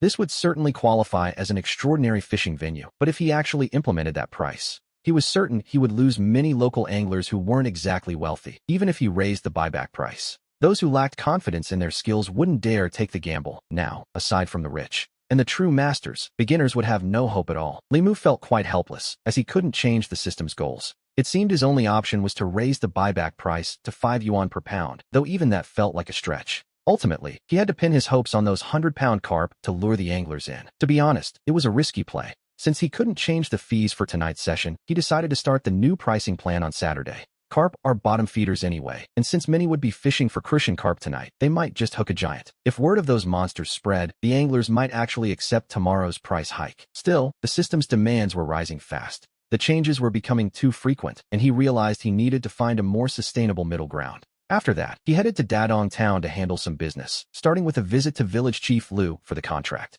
His second task was to find a team to install solar streetlights. He quickly signed the papers and secured the lease. Next, he tracked down a manufacturer that sold and installed solar lights, settling on a price of 500 yuan per unit. Once the construction team was hired and everything was settled, he returned to the reservoir around 4 in the afternoon. By then, the banks were dotted with anglers carrying their gear, all waiting for the evening session to begin in an hour. We see Bai Yunhai has already found a spot to fish, choosing a location directly in line with his own stall. The water was shallow there, so he had waded in barefoot to set up a fishing platform. A dedicated hobbyist, clearly. About 10 people, including the familiar large man, were standing behind Bai Yunhai, watching him with great interest. Meanwhile, Goer was watching the stall for him. Li Mu approached and asked if Bai Yunhai had put him in charge. Goer nodded in response, and Li Mu couldn't resist making a small joke about the situation. He jokingly told Goer to go stand behind Bai Yunhai and give the kid a kick right into the reservoir. Goer simply nodded and immediately stood up to charge over, which is when Li Mu realized his mistake. He really shouldn't have joked with Goer like that. While others saw the humor, Goer took things quite literally.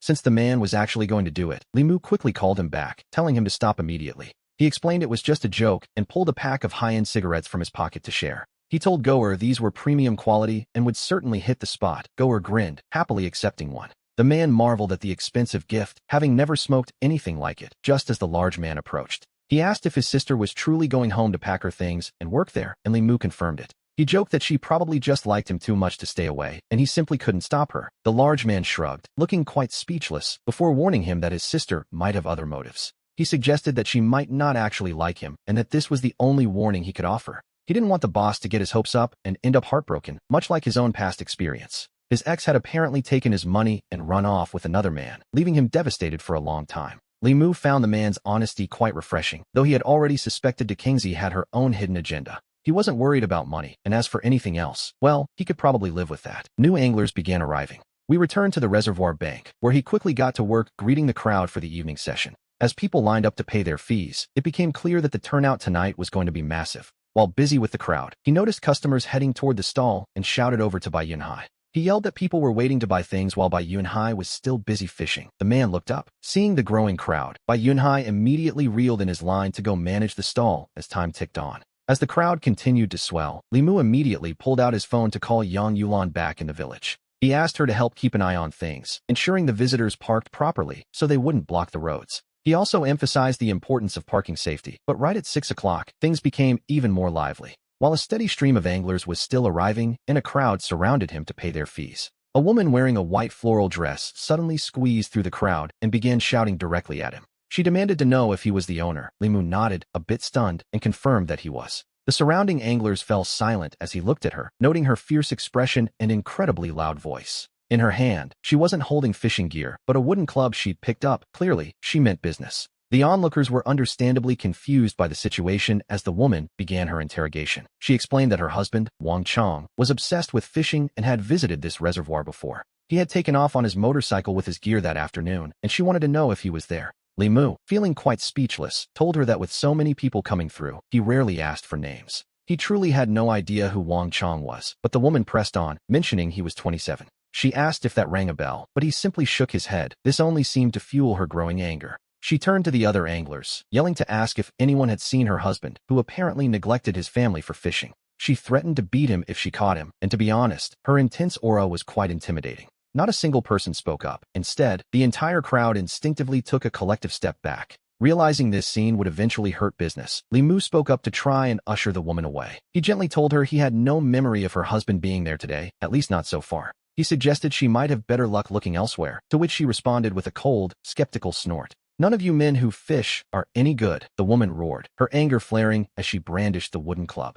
She burst through the crowd and began circling the reservoir to search, once she was finally at a distance. The surrounding crowd finally exhaled, whispering about how fierce she was and fearing for the poor guy if he got caught. They joked he'd be crippled just for fishing, while Li Mu watched her retreating figure from afar. He couldn't help but sigh, thinking that compared to this, even the legendary angler He Chong seemed less terrifying. Deep down, he felt a strange sense of relief that the storm had passed for the moment. Deciding to ignore the little interlude, he returned to his duties and continued collecting fees from the newcomers. After the woman finished her lap around the water without finding her target, we see her finally leave in a rage. With her gone, Li Mu put the matter out of his mind and focused back on the business at hand. By 7 o'clock, the stream of people finally began to thin out, and Yang Yulan started preparing dinner with Goer's help. De Kingzi arrived as well, but instead of fishing or live streaming, he surprisingly pitched in to help Yulan with the cooking. At this point, the number of active anglers scattered around the reservoir had reached a staggering 193. With over 50 spectators watching from the sidelines, the total crowd had swelled to about 250 people.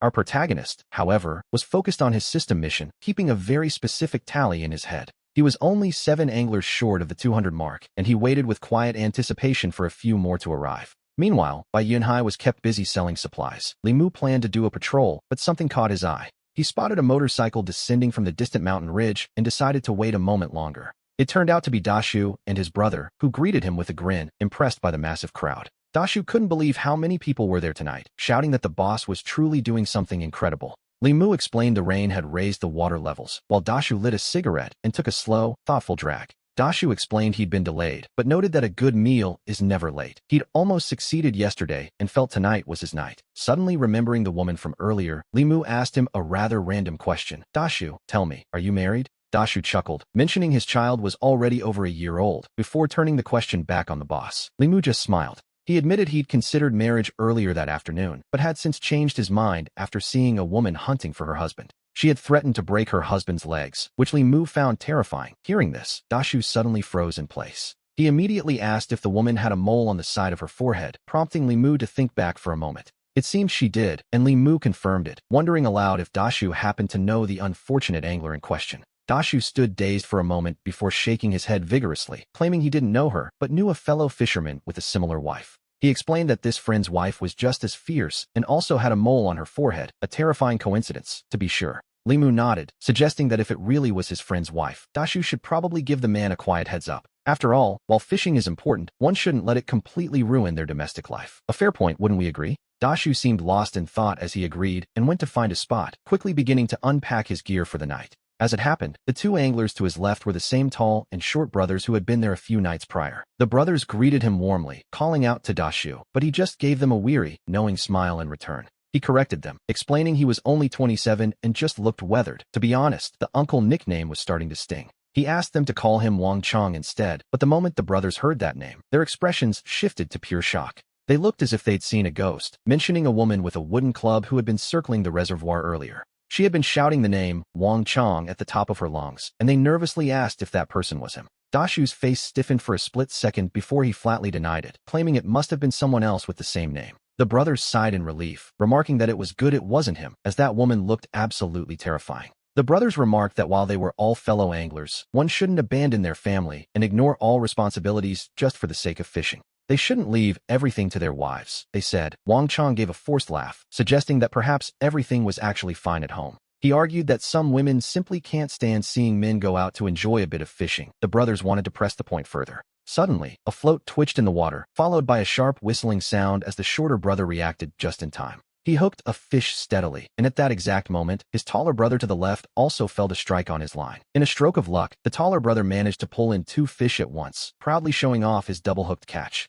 He asked if they were beautiful and suggested the others try for crucian carp, noting how easy they were to catch in this reservoir. He claimed some wild ones even weighed over 2 pounds, but the shorter brother immediately noticed something was off about the catch. Upon closer inspection, the taller brother realized his mistake. These weren't carp at all, but 2 small, wild red-tailed fish. They were pristine, wild specimens without a single scratch. He mused that if there were small ones here, there might be giants lurking below. The thought of a massive fish was almost terrifying. While the brothers chatted over their catch, Wang Chong was busy adjusting his gear. Once everything was ready, he settled onto his small stool, determined to spend the night targeting topmouth culta once again. For bait, he was using tinder corn, but his secret weapon was the crushed, lion's mane bait he had prepared earlier that afternoon. He had gone out of his way to prepare a high-quality batch, bringing along nearly half a sack to ensure a successful night of fishing. He was all set for a satisfying session, yet as he settled into his rhythm, we see him glancing nervously toward the reservoir entrance. He was so distracted that when a fish finally bit, his reaction was a second too slow, and he missed the strike entirely. Frustrated with himself, Wang Chong actually gave himself a light slap, cursing his own lack of focus at such a critical moment. After that brief moment of self-reproach, he forced himself to lock in, finally giving the water his undivided, professional attention. Meanwhile, after seeing to Wang Chong, Li Mu continued to welcome a steady stream of about a dozen more anglers to the site. By the time 8 o'clock rolled around, it seemed the arrivals had finally stopped. It was a crowded night, and the sun was just beginning to set. We see Li Mu quickly beginning his rounds, as the large crowd meant many more topmouth coulter and crucian carp needed to be registered. The workload was certainly increasing, but dinner was almost ready. He moved through the crowd, reminding some that it was time to eat. At the same time, he began registering those lucky anglers whose catches had already reached the weight requirements for the leaderboard. He was also quietly keeping an eye on the carp situation, though so far, not many people were actually catching them. The few that were caught were small, only a pound or 2, mostly because these anglers were actually targeting crucian carp. Because of this, their rods and lines were far too light. Whenever a truly large carp struck, the line snapped instantly. Before long, a frustrated angler ran over to ask Li Mu what was going on in the water while he tried for carp. He complained that his line kept snapping, wondering if there were other bottom dwellers. Another man added he'd lost 3 lines in 30 minutes. The man suspected carp and asked if there were giants in the reservoir, noting that Li Mu really should have mentioned them earlier. They had seen the crucian carp posts on WeChat and came specifically for them, leaving their heavy-duty gear at home. Li Mu simply smiled at their predicament, noting that he never actually said the reservoir only contained 2 types of fish. In a place like this, we find a bit of everything. Yes, there are crucian carp, but they aren't alone down there. He suggested they switch to heavier lines, and if they didn't have any, they could always buy some at his stall, though they should mind their rods. He warned that his crucian carp also come in giant sizes, and he didn't want them trading a snapped line for a broken rod. The current excitement over the crucian carp wasn't quite enough yet, even though the reservoir was practically teeming with them. Every species, from the small fry to the carp, was fighting for the bait, but to truly bring out the big carp, one needed a plan. The best way to target them was using tinder corn as bait, something the larger carp find quite irresistible. Using corn also helped avoid the smaller, pesky fish that usually swarmed the bait, ensuring that whatever bit was likely a prize. However, the anglers currently using corn were all fishing near the surface for topmouth coulter, which was a bit of a problem. It was essentially impossible to catch carp that way, as they are bottom dwellers, and the bigger they are, the deeper they stay. We see a large crowd gathered around a single fisherman, though from this distance, it's impossible to tell who is at the center. However, the sight of a fishing rod bent into a deep, straining arc above the crowd, and the whistling sound of the line tells the story. The sound of the line cutting through the water is deafening, and we can hear the onlookers gasping in pure shock. Many are holding up their phones to record the spectacle. Realizing something big is happening, Li Mu quickly pushes through the crowd. To his surprise, it is Li Jian again, the lean man from before, who is now visibly struggling as he stands on the bank. His body is leaning back for leverage, arms locked tightly around the rod while the handle is braced firmly against his stomach. Li Mu approaches him in disbelief, asking if he wasn't supposed to be fishing for topmouth culture. This fish looks far heavier than 30 pounds. Li Jian is too focused to speak, holding his breath against the strain, but the surrounding crowd is more than happy to explain. They tell the boss that Li Jian switched to bottom fishing after hearing about the carp, and it didn't take long to get a bite. This was only his second cast on the bottom, and he hooked a monster. By the look of it, this fish weighs dozens of pounds. The crowd warns that there are clearly giants in this reservoir, and they fear Li Jian is about to lose the battle in a tug of war. Voices cry out for him to stay steady and get the rod tipped back up, the excitement of the onlookers reaching a fever pitch. We see Li Mu watching with wide eyes as Li Jian manages to stabilize his position for a brief, tense moment. But then, the beast in the water surges with a new burst of power, diving straight for the deepest part of the reservoir. Li Jian knows he needs to raise the rod to maintain the angle, but he also knows that forcing it now would be a disaster. He tries to control the tension by dropping into a low squat, but the creature below is proving to be a true force of nature. It feels like a literal water monster is on the other end, the entire rod pulsing and jerking violently with every movement. We can see the rod being pulled dangerously close to a straight line, accompanied by that sharp, whistling sound of the wind. The water continues to hiss. Normally, if one had a safety rope, this would be the moment to let go of the rod to save the line. Once the rod and line are pulled straight, the line is guaranteed to snap, and unfortunately, Li Jian doesn't have a safety rope. He tries to pump the rod to regain control, but it's useless. The tip is already halfway submerged in the water. Suddenly, Li Jian hugs the rod tightly to his chest and begins a desperate, rhythmic swaying motion from side to side. To be honest, what fisherman wouldn't feel their blood boil watching this? Even we can feel the adrenaline surging. This swaying technique is a classic move, the side-to-side sweep, often used to tire out a fish that refuses to budge. The principle is simple. When a fish dives for the deep and becomes uncontrollable, you must break its momentum. By shifting the direction of the pull, you force the fish to stop its straight-line charge. Usually, it comes down to this. When you employ this swaying method, there are only two outcomes. Either the fish is finally contained, or the line snaps instantly. We see Li Jian give it his all, but the rod tip continues to sink deeper until the entire first section is underwater. Just as the rod is fully submerged, a sharp bang echoes through the air. It's over, and Li Jian collapses onto the ground. He gasps for air, exhausted, while the surrounding crowd finally lets out the breath they had been holding in suspense. The onlookers sigh in disappointment. Though they admit his technique was excellent, anyone else would have lost that fish much sooner. It's a pity they never even got a glimpse of it. Everyone is left wondering just how massive that creature actually was. That final burst of power was simply unstoppable. Feeling a sense of relief himself, Li Mu steps forward to help Li Jian up. Li Mu comforts him, saying the fish would have escaped anyone, then asks how big he thinks it really was. Li Jian catches his breath and says if it's wild, it's at least 50 pounds, and if not, it's likely even larger. He admits he wasn't prepared, having switched to bottom fishing with his light topmouth coulter gear the moment he heard about the carp. That rod was only meant for general use, so it's no surprise it snapped. He vows to return with his heavy-duty gear next time. He plans to reinforce his lines and hooks, still breathing heavily as he recounts the battle to the gathered crowd.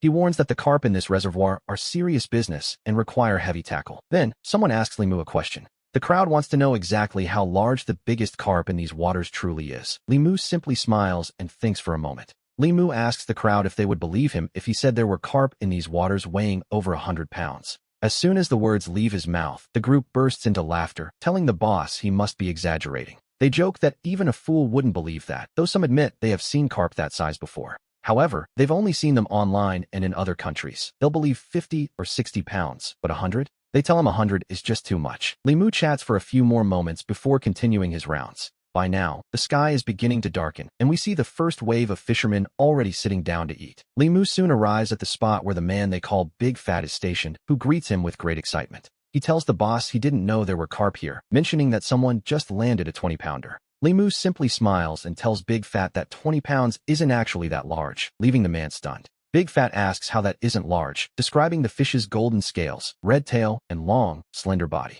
He notes its thick mouth, a clear sign of a wild fish. Li Mu gives him a small compliment for his observation. He remarks that while Big Fat's fishing skills might be questionable, he certainly knows how to identify a good fish. Meanwhile, we see Da Chengzi still busy helping Yang Yulan prepare dinner for the hungry crowd. Based on the current trend, it seems the carp are destined to be the stars of the show tonight. So far, the largest one successfully brought to shore is that 20-pounder big fat mentioned earlier. It's unlikely anything much larger will be caught tonight, as most of the fishermen weren't targeting carp. Their gear simply isn't ready for them, but that doesn't diminish the carp's power or the temptation they offer. We recall the row of fishermen who all had their lines snapped, and of course, Li Jian's recent struggle. Word of these battles will surely spread. Having finished his rounds, Li Mu finds he can no longer resist the urge. He begins to think about his own personal record for the largest fish he has ever caught in his career. His current record was a silver carp weighing just under 20 pounds, and a common one at that, not even a big head carp. To be perfectly honest, he had never truly experienced the sensation of battling a real monster of the deep.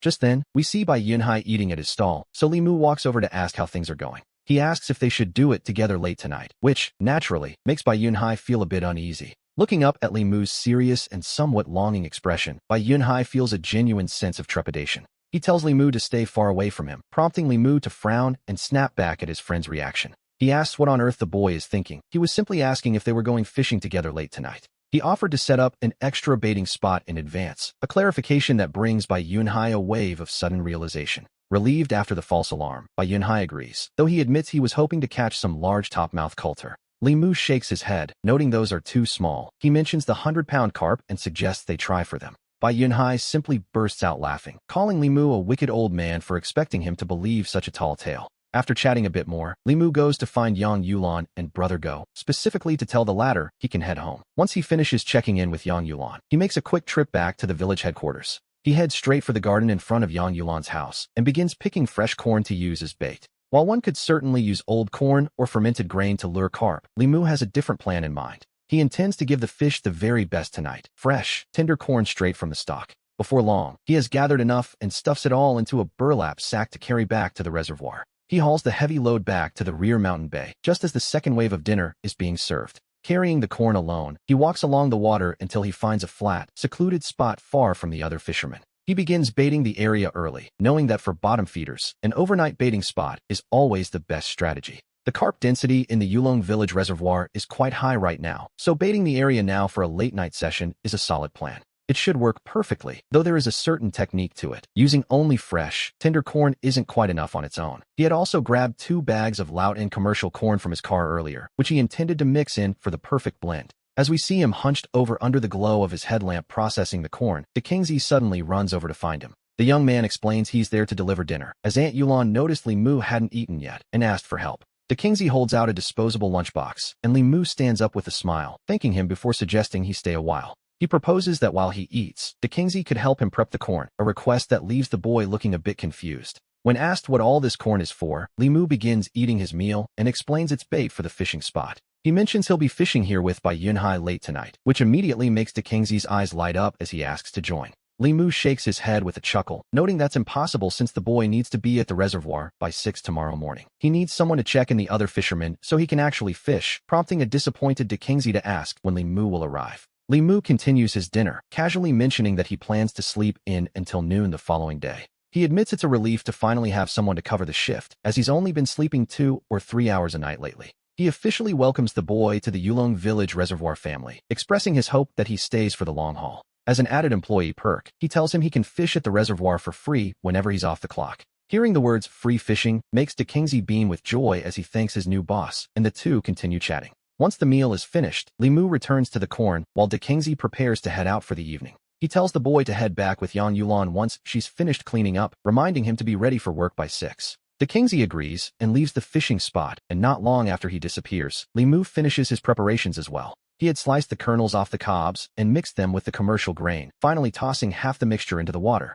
He set the other half aside to replenish the bait during the session, noting it was already past 9 o'clock. After finishing the prep, he went on another patrol, and by the time he completed the circuit, it was past 10. The first group of fishermen who had started earlier that afternoon were now beginning to return their catches. With the help of the anglers, he began processing the fish one by one, confirming his earlier suspicions about the night's haul. Tonight, the number of topmouth coulters and crucian carp reaching the leaderboard standards was relatively high. The carp being caught weren't particularly large, yet their sheer presence and allure remained undeniable to everyone present. Every fisherman there tonight saw the potential, and word would surely spread before the price increased tomorrow. He turned to Bai Yunhai and suggested they try their luck during the latter half of the night. If they managed to land a massive catch and film it, the price hike would be far more convincing to the public. Bai Yunhai nodded eagerly, his heart full of anticipation for their late-night fishing session, which was fast approaching. By 1 in the morning, the last of the anglers had finished returning their fish and were heading home. Now, only he and Bai Yunhai remained as the entire Hoshan Bay finally settled into a deep, quiet stillness. Of course, since tomorrow is Saturday, there were likely many people already sleeping in their cars nearby, waiting for dawn.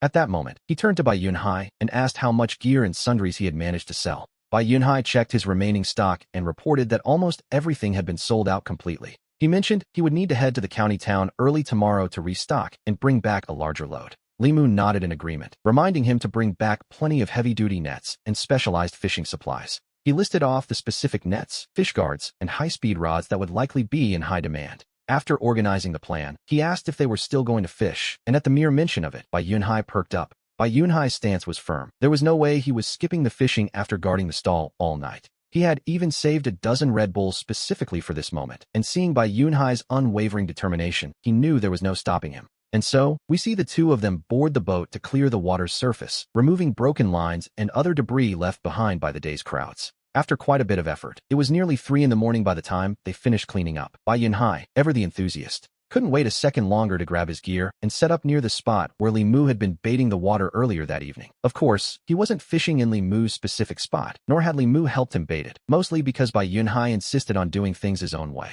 He was still determined to catch topmouth coulters, while Li Mu headed home to retrieve a massive 8-meter-2 heavy-duty rod. He set up a heavy line group, specifically a 12+10, because his true target tonight was a legendary, oversized carp. To catch something of that scale, he needed a blunt fishing style, opting for size 10 and 12 hooks. Tonight was bound to be exciting. Even before the first cast, he felt a surge of adrenaline. Taking advantage of the quick trip home for his gear, he pulled out his phone for a moment. He wanted to check the day's earnings and see exactly how the situation stood. There had been 98 visitors this morning and 211 tonight, totaling 309 people for the day. When he did the math, the total fishing fees collected came to a staggering 185,300 yuan. After subtracting the 82,200 yuan paid out for returned fish, his net profit for the day was over 103,000 yuan. Deep down, he was thrilled to see his daily income surpass the 100,000 mark, realizing that substantial profits were now a daily reality. As for whether the earnings were fair, the numbers spoke for themselves. Out of today's 309 visitors, nearly 40 people had hit the jackpot, and many others had come close enough to at least break even on their fees.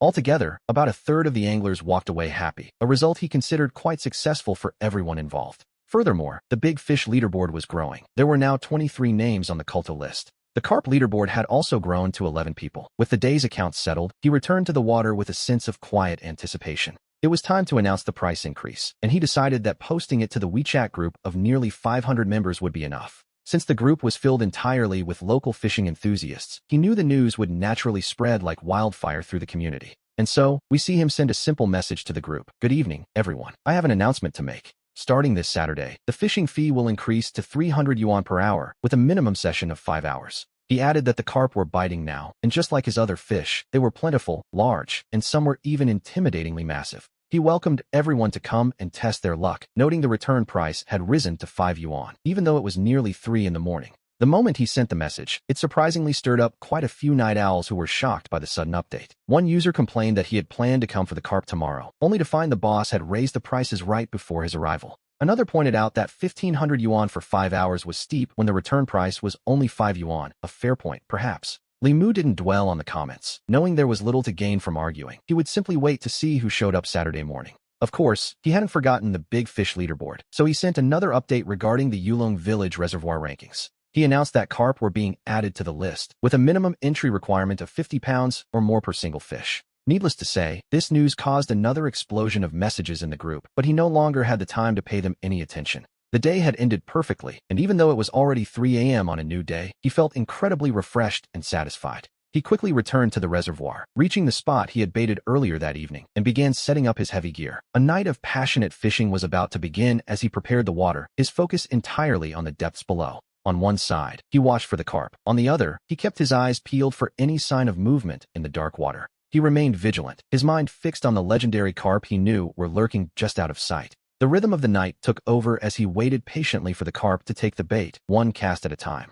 As he focused on the carp, he turned to Bai Yunhai and asked which number angler this would be for the night. Bai Yunhai replied that the first angler had just finished, having missed one strike and losing another fish right after the hook set. Li Mu jokingly scolded Bai Yunhai for being such a letdown, but he quickly moved to help his friend out. He helped scoop up a largemouth fish weighing nearly 10 pounds before returning to his own spot to adjust his float. He felt a surge of excitement. He had baited this spot at 9 p.m., and several hours had passed since then. Using his heavy-duty line, he tested the tension to get a feel for the water before baiting both hooks with fresh corn. With high expectations, he cast his first line, though the 8-meter rod was as heavy as it was long. It was a rod he rarely used, and to be honest, his casting wasn't feeling particularly smooth just yet. Fortunately, the cast landed exactly where it needed to be, and after securing the rod, he went to grab 2 Red Bulls from Bai Yunhai. He left half a pack of cigarettes behind and returned to his seat. With a setup this heavy, he was waiting for a massive catch. In this scenario, he was essentially waiting for a firm strike, as small fish wouldn't even bother with bait this size.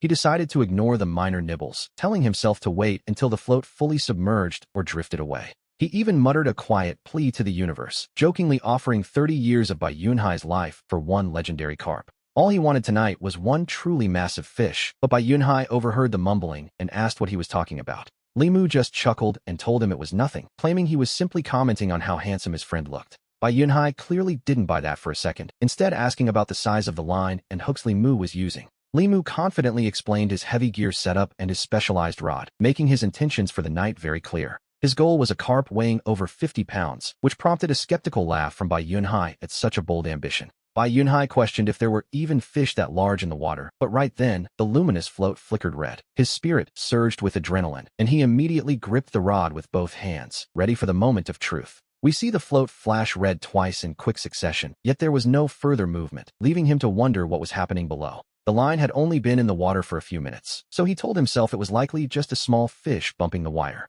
But just as he prepared to stand up and grab the safety rope from his tackle box, the float suddenly flashed red again. It dipped sharply, and we see his eyes light up as he realizes there is something significant on the other end. Li Mu gripped the heavy rod with both hands, forcing himself to wait a few more seconds before making his move. Suddenly, the float was dragged down with a powerful jerk, and he reacted with lightning-fast reflexes. He raised the rod, and the heavy, low hum of the line vibrating against the water filled the air. Nearby, Bai Yunhai had just thrown a scoop of bait when he heard the sound and looked over in complete shock. Stunned by the speed of the strike, Bai Yunhai watched as Li Mu struggled to control the fish and called out for help. He shouted that he hadn't tied the safety rope yet and needed Bai Yunhai to hurry over, as this fish felt massive. Bai Yunhai was equally excited, telling him to hold steady or let him take over, but Li Mu just needed a hand. He urged his friend to help him keep the rod upright, confident that his heavy-duty line could handle the strain. However, as he leaned back to gain leverage, the fish suddenly unhooked, sending him stumbling backward until Bai Yunhai caught him.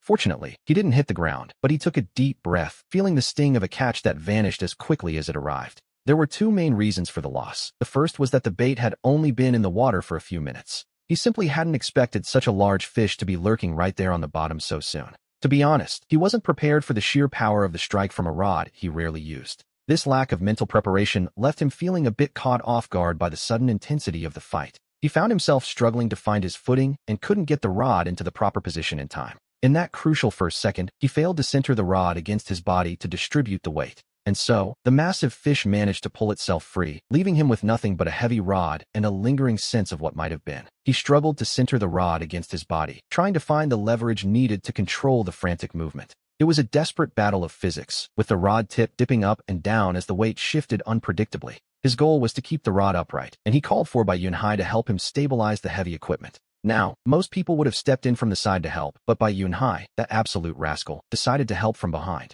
The resulting tangle was awkward, to say the least, and Bai Yunhai sheepishly admitted he had simply panicked in the moment. He told Li Mu that since the fish was already gone, there was no point in blaming him, before quickly scurrying back to his own spot. Li Mu felt a bit dejected, but after taking a moment to compose himself, he finally pulled the line back in.